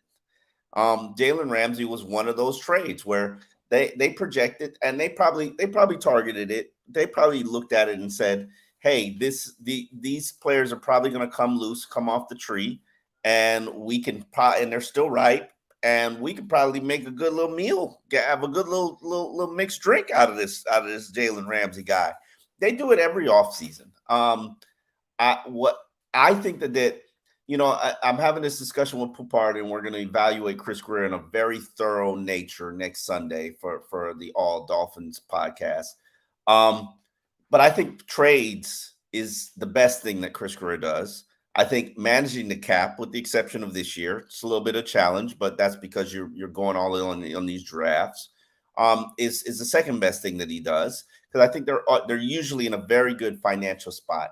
Now, drafting, free agents, roster management, those are all to me like kind of C-ish areas. But he's killed at trades. Are they a contender for the division? Yeah, I guess you could put them in that conversation. Yeah, no question. But they could also end up the 14 in that division. So when were they a contender for the last 15 years? They're always a contender at this point in the year. I mean, don't act like don't start with that shit that you picked up in Ndamukong Suh and you're a contender. I'm talking about for real now. For real now. Okay. For real now. There's life before Tom Brady and then life. What I'm trying to tell you is that you can't say Chris Grier is not a good GM when you're actually a contender now. You never were a contender the last 20 years. That's life after Tom Brady. That's life after Tom Brady. Listen, don't act like you can do anything. I don't care if it's life after Tom Brady or before Tom Brady. No, listen, it's the Bills, not Tom Brady now. They have to deal with the Bills, and they played the Bills this year like they've never played the Bills the last couple of years. Correct? Correct. Right? Right? Did we lose him? Is volume there? We can't hear. I'm here. Can you hear me? There we go. So it's really the Bills, not the Patriots anymore. It's the Bills that they have to deal with. They're the monsters of the Midway. And the way they played them 3 times this year, they could have won all 3, actually. Hell, they could have won with a depleted roster. My point is, how can you say he's not a good GM when this is the best of the Patriots every year for the last decade? What does that mean? This is the best Dolphins team that you've seen, that you've covered ever, by the way. Because they have the best quarterback that they've had since Dan Marino. Who's the GM that got him, that quarterback? I mean, okay. Let's not act like it's a perfect. Let's not act like it's the perfect draft, because I'm not telling you it's perfect. I'm just combating your point that he's not a good GM when he's done the best job that anybody's. I'm evaluating him in all of in all the aspects of his job. If I give you an A for trades and give you an A for roster management, I'm sorry, Big O. No, nobody gets an A for that. I mean, come on, that's really hard. It's hard to get both for A's. Then you're a Super Bowl team. but for trades and for cap management, you get an A. He does a good job with that. Yeah, he does a good job with drafting, you get a C. I'm going to go B. Oh, you're definitely a C. If you got a franchise quarterback, my brother, Yeah. You know, that alone in itself, and then all the other draft picks that you have. I think Jalen Phillips is going to be a star. They have bro. a good I think quarterback. Jalen Waddle is a star. Hold on. Get off the train a little bit. They got a good quarterback. Do they have a franchise quarterback? I think so. Because I don't know if he's playing another 8 years. If he's healthy, he's a franchise quarterback. That's the only thing. The only thing that stops him, the only ability is not stopping him from being a franchise quarterback. It's availability that stops him from being a franchise quarterback. So I believe you do have a franchise quarterback. It's just the kid has to learn how to stay healthy. If he can do that, then he can be a franchise quarterback because some guys aren't meant to stay healthy. And I'm going through free agents now, and I'm looking at what's still available out there. And most of the guys, there's two common denominators for guys that are still available out there who are probably going to have to take the $1 million to $3 million contract. It's durability, age, and guys who are coming back from an injury. Right. So it's hard to say that Tua is not going to fall into one of those categories for at least 1/3 of his career. So. Maybe. That's, you got, and believe totally in the ability, but there's a reason why teams didn't have him on their draft board, and there's a reason why people are still concerned about the hip injury and one bad hit. There's a reason why Dolphin fans are obsessed about making the offensive line better, because they know that stands in the way of Tua actually having a long and healthy and productive NFL career. We like what he brings to the table. The question is, how often is he going to bring it to the table for the next 10 years? And let years of productivity. I'm with you there. By the way, I should have saved the tweet. I should have taken a picture of it that you answered somebody that you said. You're chopping up. I don't know if you can hear me. Okay, I hear you perfectly. I don't know. Can you hear me perfectly now? Oh, his internet's a little choppy. I can hear you now. Okay. All right. So I saw a tweet, and I'm going to paraphrase, but you were answering somebody or something about that the Dolphins' window is like very short. Oh, yeah. Okay, but wait a minute. 2 year window. Okay. All right. So let me ask you something. What's it going to be, Omar? Does the cap exist or it doesn't exist? Because it does exist, but you can't say it doesn't exist and then say there's a closing window, because from your philosophy, apparently, there is no cap. So if there's no cap, there's no closing of a window. But yet the Saints and the Rams, they have to take steps. Yeah, you can do that. You can do that. You can do that. No question. As they presently sit, their window is going to be a 2-year window. Now, there are things that they can do to prevent it from being a 2-year window. They can cut Ogba, cut Baker, probably going to be done. They could restructure Christian Wilkins, restructure Connor Williams, and give Tua a long-term contract. You do all 5 of those moves, which is why the cap is real. And no, you're missing one factor. All of that you said makes all the sense in the world, but you're missing one ingredient to make your cake. You must hit on your draft picks. You don't got no along draft the way picks because that's if you don't hit on your draft picks, then you can't weed out the expensive contracts because you're not replacing them with good young players. So that's part of the process in order. Because see. It's funny because you talk about how the cap doesn't exist, but then you say there's a window, and I hear you now. You said you must hit on your draft picks, right? Because that's the only way you can keep. Man, you can gone keep, again. Oh, you're gone again. Okay, so I think it's your internet. It's your internet that's coming in and out because we didn't have issues with anybody else. So can you hear me now? Yeah, you hear me now? I can hear you now. Yeah. Okay, so the only ingredient missing to finish your cake is you have to hit the draft picks along the way. So while you're pushing players out, you have to be able to add cheap young players in there that are good and that can develop this year.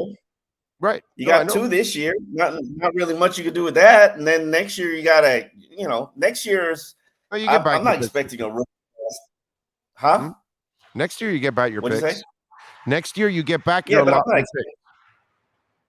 I'm not expecting a rookie class to just hit the ground floor running and be 4 contributors to a Super Bowl contending team. I'm just not. That's just No. not the But reality. but example. Channing Mm. Tindall has to become a part of your defense this year to justify the pick last year. And then Ezukama is another guy that you want him to be a part of your rotation now, those kind of things. And then whoever you pick this year in the second and third rounds, you want those guys to gradually start to become something. So that way when you start weeding other guys out like Baker, Tindall's already growing in your defense. You know what I'm saying? So Absolutely. I think that's also coaching. I don't put that all on Greer. That's also coaching. I know for a fact that Greer gives guys what they want. They wanted Hunter Long, that last coaching staff. So Greer gives them Hunter Long. That guy was high on their board because those coaches wanted that player. And he's done that far too often and too many with too many different players. So now the question is, can they all hit? And I mean, let's be real about it. I don't know if he's hitting 40% on his draft picks. But easily hitting on 40% of his draft picks the last couple of years. Yeah, dude. If you look at it, he might be hitting 50% on his draft picks.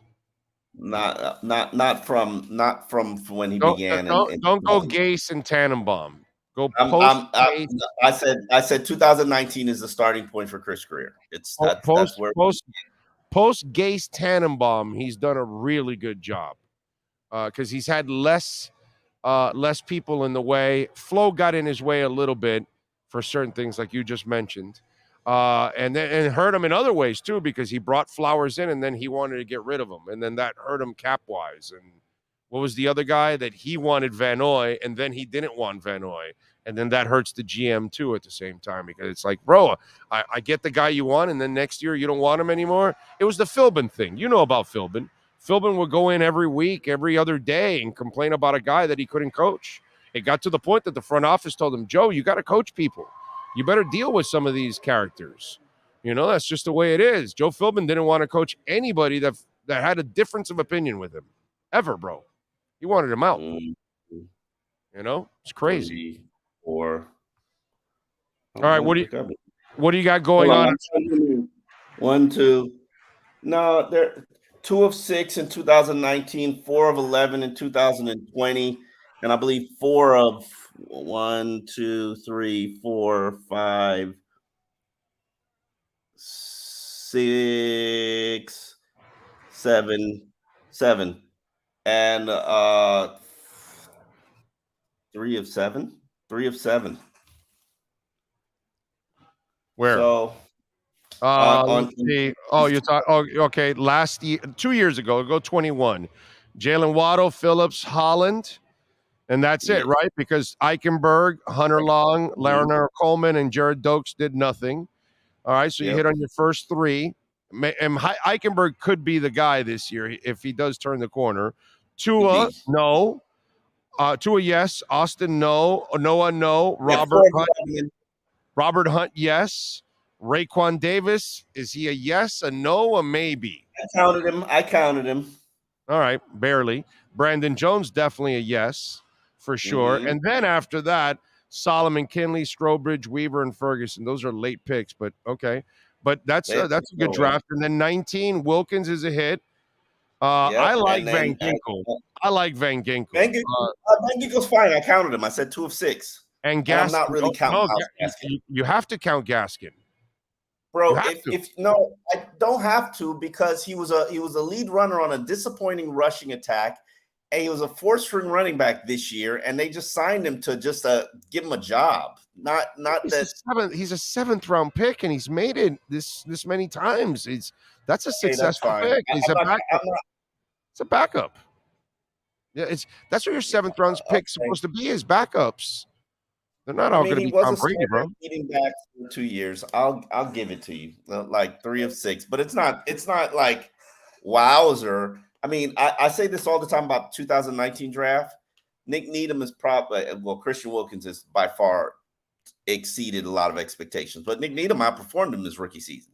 And Nick Needham is one hell of a rookie in that draft class. So yes, well, that's a street free agent, but yeah, and they've done really good in that with Dieter. I mean, with Sealer and Kohu and I'll give you street free agents. I will absolutely, no question, give you.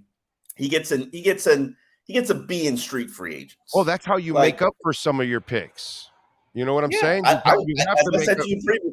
I'd rather you do both. I'd rather you hit on them and add good street free agents.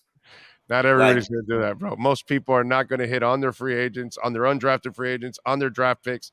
You know, it's just you do that, you usually end up winning the Super Bowl. It's probably I want one of those years where you're just rolling that hot hand in Vegas. And this ain't it because they got 4 picks. I mean, one's going to be a tight end, one's probably going to be a defensive lineman or offensive lineman, somebody 300 pounds, and then the rest is just going to be filler. Yeah. Well, the 6th and 7th rounders. What are you going to do? Those are darts on the board that you hope they stick and some kind of a role player. They become Bobby McCain's and Rashad Jones and Jordan Lucas's and Rashad Matthews and Caleb Sturgis and Nolan Carroll. They become players from time to time. No doubt. Jimmy no doubt. Wilson. All right, we got to move on to Matt Verderame. What do you got going on Sports Illustrated over the next couple of days, my friend, so folks can check you out? Taking a breakdown. I'm really into the draft work right now. There isn't much to do because Dolphins don't have that many great picks, but really evaluating free agency in terms of what is left. I got a breakdown right now in terms of what are still the needs for this roster. Not the 53, but just to take it to training camp because you still got to sign free agents, the minimum guys, because you don't even have enough players to run a 3-man unit, three line unit, three deep unit right now. Okay. So all right. Well, I'm still looking for free agents, offensive linemen. Cameron Flemings. I'm trying to figure out why Dalton Risner hasn't been signed by anybody. Like the guy's healthy. He's a proven starter. Yeah, they didn't have a good line last year, but people act like he can't help a team for $3 million. Crazy. All right, check him out. Follow him on Twitter at Omar Kelly and catch his work there at Sports Illustrated. We will catch up next week, my friend. Appreciate you immensely. All right, talk to you later, Big O. You got it, baby. There you go. Omar Kelly. We go from one Sports Illustrated writer to another Sports Illustrated writer. We wrap up the Miami Dolphins Exchange, the essentialmovingexperts.com Miami Dolphins Exchange. Make sure you call Sean if you're moving your home, your office, anywhere, locally, within the state, across the country. Essential Moving Experts can help you out. Call them 305-602-8369. Matt Verderame is next. You've been listening to the Essential Moving Experts Miami Dolphins Exchange with Omar Kelly. When you're looking for local, home, long moving services, or office relocation, call Essential Moving Experts at 305-602-8369. Flat rates and no surprise charges. EssentialMovingExperts.com. 305-602-8369. Miami Dolphins fans, follow Big O Radio Show on all platforms and keep up with your favorite NFL team.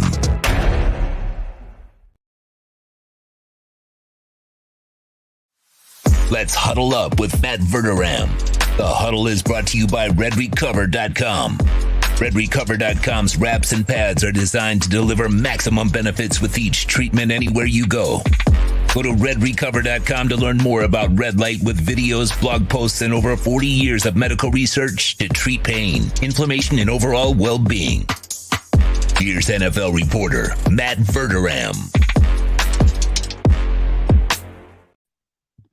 All right. There he is, the man, the myth, the legend. How you feeling, Matt? You feeling good? I'm good. How are you? Very good. Last week at the fair, so we'll go back to our morning schedule next week. So thank you to everybody that has adjusted with us over the last couple of weeks. Yes. So appreciate you, man. Thank you as always. Do you have a local fair that goes to your town? I have no idea. I have no idea. When I was a kid, we used to go to the fair all the time, but then I moved halfway across the country. That's a better question for my wife who grew up here. I have no clue. I'm sure there is one, but I have not been to it. Okay. All right. The county fair here for us is like a tradition. Like it's something that I've been going to since I was a kid and all that kind of stuff. So the Dade County Youth Fair is just one of those things that everybody kind of gravitates to down here in this part of our world. That's why I ask. I was going to ask you, if you ever go to the fair, what's that food that you always got to have? Because I mean, that's half the reason why we go to fairs is for the food. Yes, I would say that normally, like, to answer that would be easy. I would say funnel cake is my elephant ear. I love a good funnel cake with some powdered sugar on it. There you go. That's what I'm going to have when I'm done here. I'm going to go have me an elephant ear, bro, and enjoy a little bit of that. All right, so let's get to this. Bro, where do we stand with this Mac Jones story? Are you believing it or not believing it? Because we got a Patriot writer going, yeah, this story doesn't make sense. Pro Football Talk saying, oh, well, we hear that they're trying to shop him. And to me, that story makes no sense because I don't know how you sell Mac Jones to anybody at this point in time. And I don't know where anybody is saying, yeah, Mac Jones is our answer. Yeah, I mean, look, here's my problem with it. So I'm not saying that the report's wrong because there's a world where they're trying to move on from Mac Jones. I could believe that. The problem with it is kind of to your point, who's going out and going after him? I mean, who is the team that's like, we're going to give you capital for him? Because you're not trading Mac Jones for nothing. I mean, you gave up a first-round pick to acquire him. So you're not giving up Mac Jones for a second or a third-round pick. That's crazy. Unless you have something else in your back pocket, which they don't. So do I think they'd have a conversation with teams about him? Sure. If they could get the right value for him, I absolutely believe they'd move him. But who is going to give them that value? And I don't know what team would do that, especially before the draft. Like if you're a team that's in the upper echelon of the first round, why would you trade for Mac Jones? Take a shot on one of these kids. I think that's a far better way to go than trade for Mac Jones. Yeah, a buddy of mine, Larry Kruger, who works out west, he's got the Niners too, kind of trading Trey Lance, and I'm like, I disagree with that one too. I don't know how you trade Trey Lance at this point after you've traded 3 first-rounders for the guy. At this point, Trey Lance, you have to give away. That would be a terrible look for the Niners. They need to keep him and try to prove that he is actually the pick, because once you give up 3 first-rounders in a second, I don't think you can just give up on a guy like right away like that. And I get what Purdy did last year, but you still have to hang on to the guy. So to me, it doesn't make any sense. No, I don't think it makes any sense either. Look, the reality of it is, again, first of all, if you're the Niners, like, you need 2 quarterbacks anyway. So why? You're not getting anything for the guy. Nobody's lining up for Trey Lance. So, I mean, the talk around the league, I think in a lot of circles, is they really would prefer to just play Purdy and move on. And if that's the case, why would you be like, yeah, we can't wait to trade for this guy who you don't even believe in? Right. I think a lot of times that those reports make it out to seem fair or not. Like, oh, there's this market for this guy. No, there's not. Because if there was, you would have teams bidding on them. Nobody's bidding on Mac Jones. Nobody's bidding on Trey Lance. There's no reason to bid on these guys. If you're New England, the best thing you could do is prove that last year was not the real Mac Jones and get him to throw 25 touchdown passes. But again, I look at New England and say, who's he throwing the ball to? Juju Smith-Schuster? Listen, right. Juju Smith-Schuster's fine on a really good team as a number 2 receiver. He's not a number 1 guy. He's not. But there he's going to have to be. So I just think in the end, Mac Jones will be in New England unless they can, by some miracle, get Lamar. And if they can do that, then okay, fine. But unless that happens, what would they have to offer that Baltimore would let him go to New England? I mean, it would have to be something just so astronomical that the Ravens said, okay, good luck with that. Right. Yeah, it reminds me of the Tunsil trade for Miami. That O'Brien just kept adding to it. Hey, I'll give you a first. Nah, I'll give you 2 firsts. Nah, I'll give you 2 firsts and a second. Nah, I'll give you 2 firsts, a second, and we'll take Kenny Stills' $8 million salary off your. Okay, yeah, we got it. Go ahead, take Laramie Tunsil. You know, Yeah. it just gets to a point where you have to trade him because the offer is so ridiculous that Laramie Tunsil tells Chris Greer, "Yeah, I would have traded me too if they offered that much." You know, that kind of stuff. And I just don't see that. And plus, I don't see the Patriots giving up all those picks and giving up all that money also for a Lamar Jackson. You know what I mean? I don't either. The funny thing is they could have drafted him in the first place. Now Right. they could would have had some behind Brady, so you understand why they didn't, but they could have. They were right there and they took the kill Harry. So Right. or so maybe it was Sony Michel that year. I can't remember. Either way, it was Another receiver that never works out. I went and looked once at like their history of drafting receivers. Woo. It's unbelievable how bad it is. Yeah. I mean, Edelman's the only one that worked out. He's a 7th-round pick and he's a quarterback. Right. I mean, Right. it's incredible Yeah. how bad they are. First, second, third round. And he inherited Troy Brown, right? Is that what it was? I believe so, Or yeah. or Yeah, was he yeah. like he did? He inherited him? Is Yes. that what it Yeah. was? Yeah. Because technically that's like their, like their best receiver they've developed, him and Edelman. Those two guys. I mean, they've been able to draft tight ends. but Yes. that's about it. I mean, they're offensively challenged. I do not think that is going to be a team that's scoring a ton of points this year. Let's put it that way. Yeah. No, I'm with you there. What'd you think of Drew Rosenhaus saying that the Packers and the Dolphins were in talks with the Raiders to get Darren Waller in the last year leading up to the trading deadline? Well, I mean, that makes sense. I mean, first of all, everybody knew the Packers were. I mean, that's been out there. So Drew's not breaking any news with that one. That's been public knowledge. I mean, when they were doing that whole Adams deal at one point, Waller was in the mix for going back. So that's not surprising. The Dolphins, I'm not surprised. I mean, look, Gesicki, they basically put on the bench. They need another tight end unless you're just in love with Smythe. So I'm not surprised. You know, it makes sense. I can see that. I still don't understand why the Raiders did what they did. I still don't get it. You're trading a guy that could, if he's healthy next year, could have 1,200 yards. Like, I don't understand. And it's not like he's that old. You know, it's just that's one of those trades that, like, Here's my favorite part about that trade. It shows the level of stupidity that you have in that organization. So now your free safety says, middle of the field is no longer a threat. Now I can move over to Devontae Adams. of course. And who's your quarterback? A guy who cannot throw outside the numbers or down the field. A guy who desperately needs a middle of the field threat, and you traded away Darren Waller for a 3rd round. Like, I always look at it like, if you have a 3rd round pick or you have Darren Waller, what is more likely to help you win football games? Darren Waller. Like, now, I get it.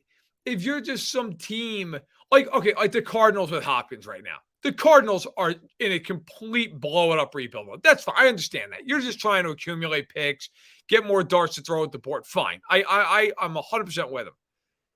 You're the Raiders. You're supposedly trying to win right now. Like, I don't understand. By the way, for the record, I think they're going to win like 5 games this year. I will put my cards on the table right now. If they win more than 5 or 6 games, I'll be shocked. I don't think that team. I think they're going to be in last place in that division.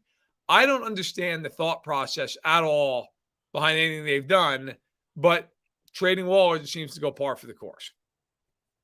So let me ask you something. The owner of the Patriots was asked about Belichick. Can Belichick survive another non-playoff year, losing season? They've had, I believe it's 2 out of the last 3 years have been losing seasons, or 3 out of 4 maybe. I'm not sure exactly. 2 out of 3, whatever, but it could be 3 out of 4. The last 3 years. Okay, so then if you miss the playoffs again, 3 out of 4 years. Right. And he said, hey, we don't have players here to build up stats, just like we don't have coaches here to, because they asked him, or is he just here to beat Shula's record? Right. So the question I have for you is, does he beat Shula's record? Does he stay long enough to beat Shula's record? Because I have a feeling that this thing is going awry, and I'm not sure Kraft is going to have more than another year or 2 of patience anymore for Belichick. And, I had this conversation before you came on. The greatest feat of any head coach ever, and I know it's blasphemous for me to say this here, it's not 17-0, dude. No, it's Joe Gibbs. 3 championships, 3 quarterbacks. None of them are Hall of Famers. And, he proved that he had the greatest system in the world because he moved one quarterback in after another. Well, here's Belichick, and he had the greatest, and they just brought him 6, and he ain't coming close to sniffing even the playoffs now without Brady. So, when I look at Joe Gibbs and I look at Belichick, you can call one the GOAT, but I can say, yeah, I'm more impressed with Gibbs, actually, when it's all said and done. Yeah, I mean, I think he probably will beat Shula's record because if you're New England, like, let's say he finishes this year and needs 5 more wins or whatever it is. How many wins away is he right now from Shula? It's like 2 seasons worth, isn't it? Yes. It's like 14 or something, like something in that range. I just don't think Kraft, after all that Belichick's done there, if he's 5, 6 wins away, he's going to go, you know what, Bill, get out. I just can't imagine he's going to do that. I think they'll just let it play out. It is, and like he is 29, 20. No, he's 30 wins away from regular season or all told. Like all time, it says career wins: 328 for Shula, 298 for Belichick, 318 for Halas. So he is 20 away from Halas. He is 30 away from Shula. I don't think he breaks the record, my brother. I don't think he survives more than 2 seasons. I think he'll have another bad season, and I think he goes on the hot seat after this year, and I think he has another mediocre season. Then Kraft says, hey, you were great for us. We appreciate it. Time to turn the page. And I don't think he picks up 30 wins, bro. 30 wins. He needs 3 10-win seasons to catch Shula. He's not winning 10 games anymore. Yeah. For some reason, I thought he was closer to that. But so did I, actually. But when I looked it up now, he's not. He's 20 away from Halas. Halas is number 2 at 318. Halas, I think he has a pretty good shot of getting that. A shot, maybe. Does maybe, he survive? Right. Does he survive if these next 2 seasons he doesn't make the playoffs? Do you think? Here's the other part. So, look, all right. So after looking at that, and he's 70 years old. He just turned 70. Or excuse me, he's going to turn 71. He's about to turn 71. He's a couple weeks away. No, I don't think he's going to get Shula's number. After, for some reason, I was always like 14, 15 wins away. He's 30 wins away.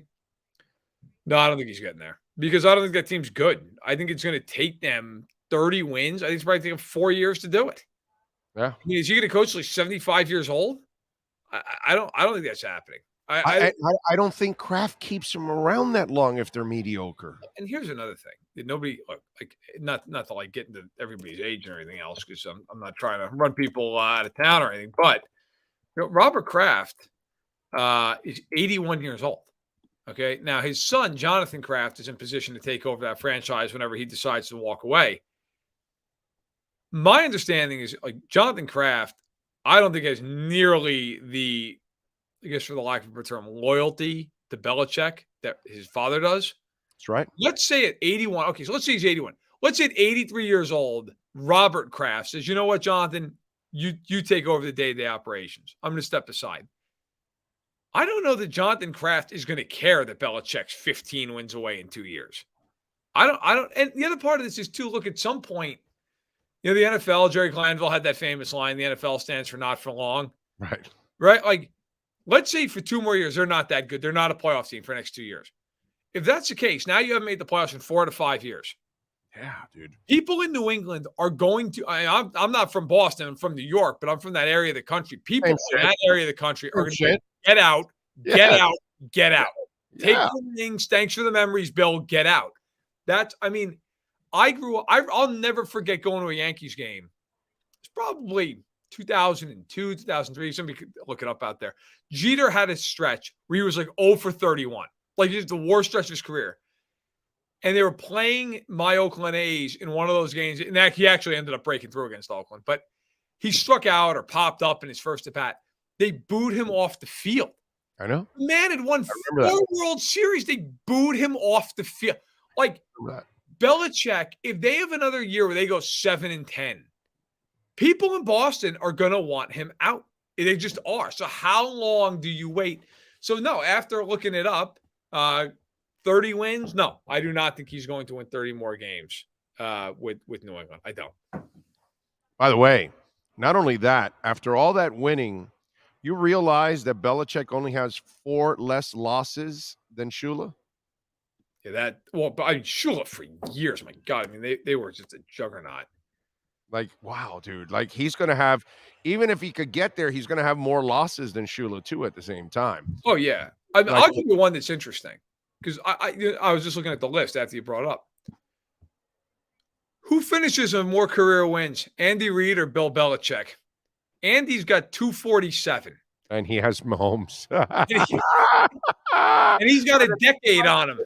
I mean, Andy's 49 wins behind Belichick. So normally I think you'd be like, okay, well, that's such an insurmountable amount. No, it's not. I mean, No, it's not. Andy Reid is 65. Now, I don't know if he just signed a new contract. I think it was last year. So he's, I think, signed for 4 more years. If you're Andy Reid, what you decide to coach, you're like, I'm going to coach for 7 more years. With that team, with that quarterback, he can have another 100 wins. Yes, exactly. Because no, you at worst case scenario, you average 11 wins. Yes, that's At worst case 55 over the scenario. next 5 years. Because you know they're going to sneak in 12 and 14 win seasons. Yeah. Like, So, you know, for sure. Let's say over the next 5 years, they win 60 games. I Easy. mean, if Belichick only wins 14 more in his career, Andy's 1 more year from passing Belichick. Yeah. Right? I mean, It's there's a really good good case to be made that Andy Reid ends up with more wins. No, he's not going to end up with more Super Bowls, I wouldn't think, unless they really go on quite a run. But I mean, but there's a chance Andy Reid ends up with 300 some odd wins, maybe 310, something like that. Ends up with 4 Super Bowls, went to 6. That would be a funny turn of event. I don't think anybody would have thought of that. But with Andy's record and his quarterback, and he's 6 years younger, he's got a real shot to actually beat out Belichick should he decide to coach long enough. All right. Well, now I pulled it up here on Wikipedia, and it has Shula 328, Hallis 318, Belichick 298. Right. But you just pulled up a list that has Shula at 347, Belichick 329, Hallis 324. That's including the playoffs. Oh, I see. No, the playoffs don't count, right? Is that what it is? Do the playoffs also count, or is just regular? It's a separate record. I mean, you could certainly sit there and say all-time wins, including postseason. But in terms of if you just look at NFL head coaching victories, it does not count the postseason. Right. It just counts the because regular. Hallis didn't have that. I mean, they had championship games. They didn't have the playoffs the way we do now. Right. Exactly.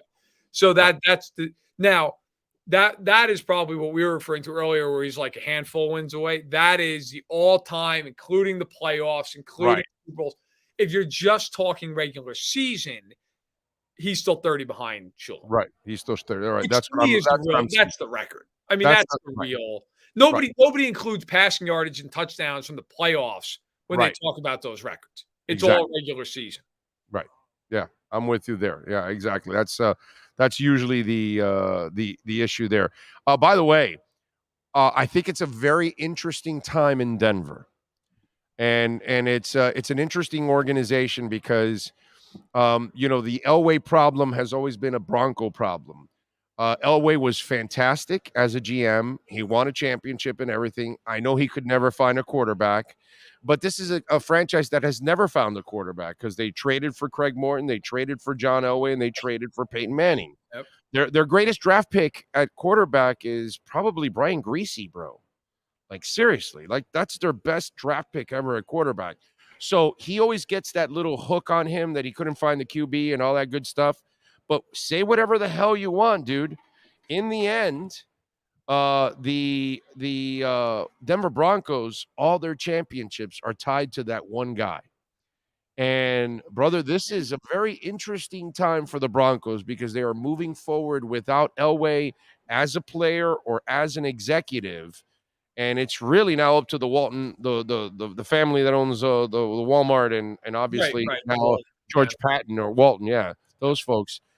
They really now have to kind of create their own, history without John Elway part of it because the Broncos don't know success without 7 involved one way or the other, bro. So let's go through this. Okay, so they acquired him in May of 1983 from Baltimore. Yep.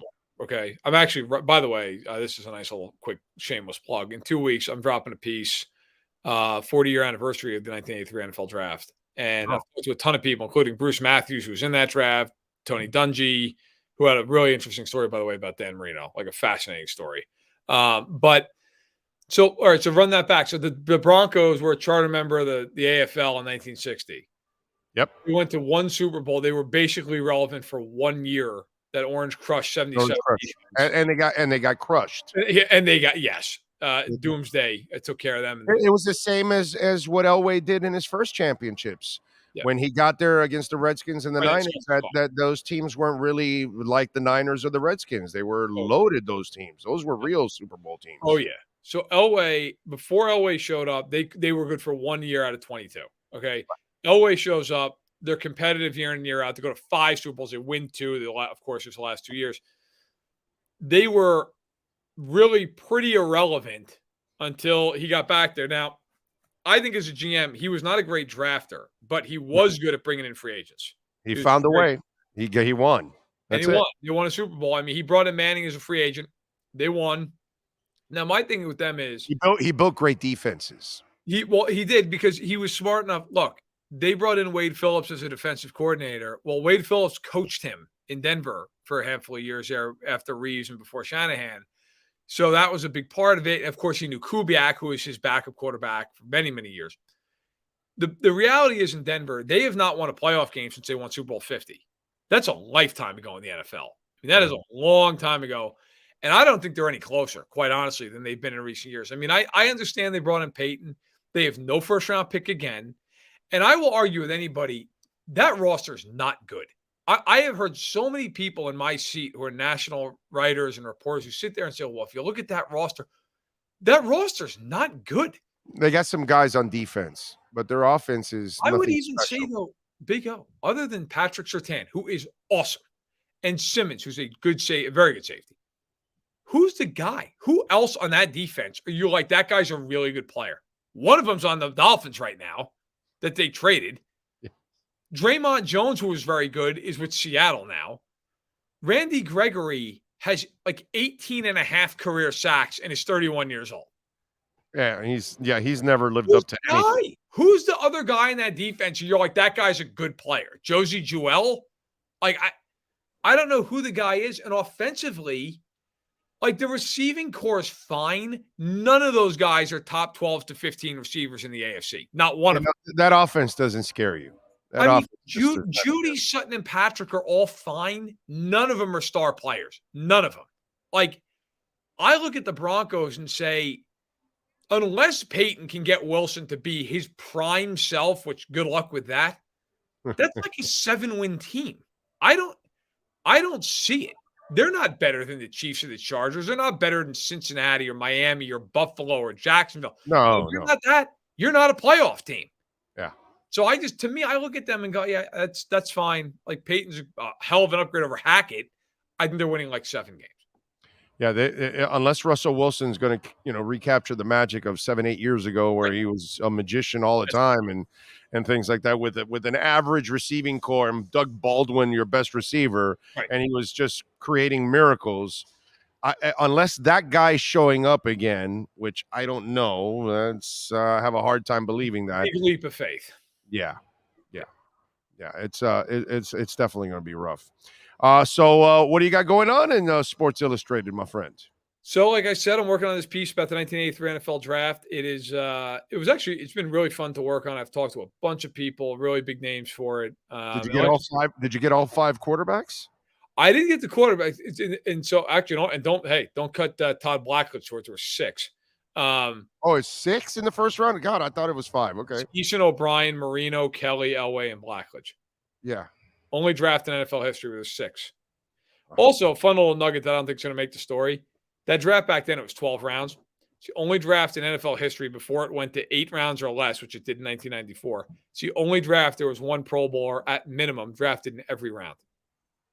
Every single round. Carl Mecklenburg went in the 12th round of that draft. The surgeon. So, I mean, it was a hell of a draft. But that story's coming out in about... By the way, is he still a surgeon? No idea. No, bro. He was a 12th round pick. How do you become a surgeon when your fingers usually get all mangled as a defense? I don't know that I'd be going under the knife with good old Carl Mecklenburg, but yeah, I always wondered about that because he did study to be a doctor. So I always wondered, did this guy actually go to the operating table with I hope not. I hope just for his finger. Like think about Brian Baldinger trying to do operations on you. No. Brian, we love you, brother, but no. I think, but that story's coming out in a couple of weeks. But I guess I talked to Tony Dungy yesterday about the nicest man you could meet. And he was with the Steelers at the time as a defensive coach. And he talked about them working out Marino. And it's a fascinating story. It's really, really interesting. Okay. So that's coming out in a couple of weeks. I've got my mock draft coming out next week, the one and only mock draft. And I will say this. It's my only real mock draft. I have one other one coming, I believe, around April 20th. Guys have to keep an eye out for it. I always make fun of mock drafts. I think they're ridiculous, even though I do one. Yeah, but admit why you're doing it. It's not you. It's the people above you are demanding it because it gets clicks. It does. Now, I will say I only do one a year, so I put in the effort. I really do try to make it like legitimate. But I also did one as a fun game where I used the Jimmy Johnson trade value chart to trade every single first round pick and then do a mock draft. That was interesting. That took me a little time. So if you want to just get a laugh, I did it with the idea of like I'm trying to make every trade make sense. And I made all the values match up and everything, but it was a chore, but it was a good time. So it's impossible to think like 32 people, bro. Give me a break, dude. Reward the work and read it and have a good laugh because that's what it's worth. So yeah, so all that stuff's coming in the next couple of weeks. Check it out over at Sports Illustrated. It's going to be 80% wrong because it's just the way it goes. Dude, I would take 80% wrong in a heartbeat. Yeah. All right. So by the way, give it away. Stroud or Young, who's your number one? Oh, you got to read. You got to read for that. Can't do it. But check it out. Read it. I'm a Stroud guy personally. I take Stroud over Young. I will say this. I think Stroud is maybe better equipped for the NFL because of his size. But check it out. Check it out on my Twitter. Sports Illustrated, the MMQB, all of it. It's all there. I like him too because he's got accuracy. That's the thing I like. I agree. And accuracy to me is like so important. When I see a guy that's inaccurate, it scares the shit out of me because I just feel like it's always going to happen. Where you are what you are at times. Even Josh Allen, who has fixed and gotten better since he got out of Wyoming in his first year in the NFL, he still has his moments that are like, oh shit, he overthrew that guy badly.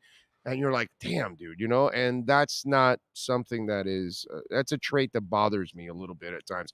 And I do like Stroud in that sense that he does have some accuracy. So it's pretty impressive. All right. Follow him on Twitter at Matt Verderam and catch his exceptional work there at Sports Illustrated. Appreciate you as always, my brother. Thank you. Thanks a lot. Take care, Bigo. You got it, baby. Be good. There you go. Is there something going on behind me? Oh, okay. Okay, so because I'm a little delayed here on the live one. Okay, I see. See, that's why I don't. You get to see that live. Like when I'm in studio, I have my live one right there, so I'm able to see that. There she is. There she is. Okay, that's cool. Okay, I got it now. That's cool. That's a great room. He's got video games going on and everything. That's a man cave if I've ever seen one. She's cute too. There you go.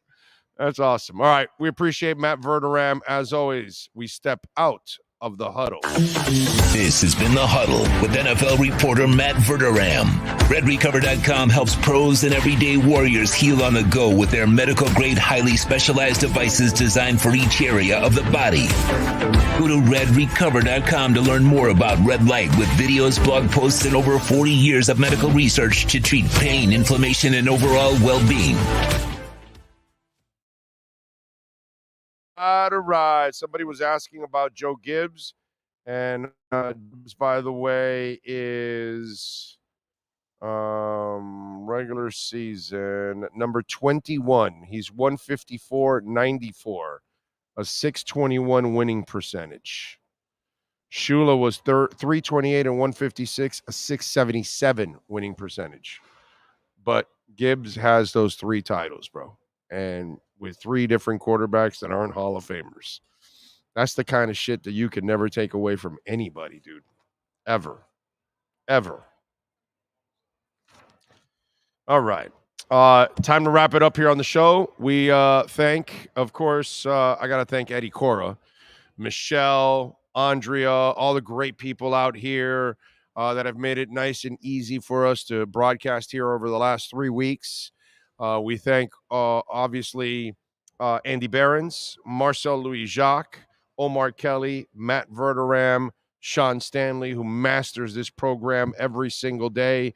Tomorrow we'll be at Hialeah Park, another afternoon show, 3 to 6. So we'll take care of that. And appreciate all of you out there, as always, for tuning in. If you sent in a super chat, we appreciate you. Remember, you can always make a donation to the program at Cash App or Venmo at Cash Big O Show. That is Cash Big O Show. You can always make a Bitcoin donation to also through Cash App or Venmo at Cash Big O Show. Brett Dodger says, Big O, get to the chopper. That's right. We're off to the chopper and we're flying out. We're going to fly out. We're going to bomb all of Iraq and then fly back. Okay, that's what we're going to do. All right, there you go. Don't stop. Don't try to stop us. We'll see you tomorrow afternoon. You all be good. Much love.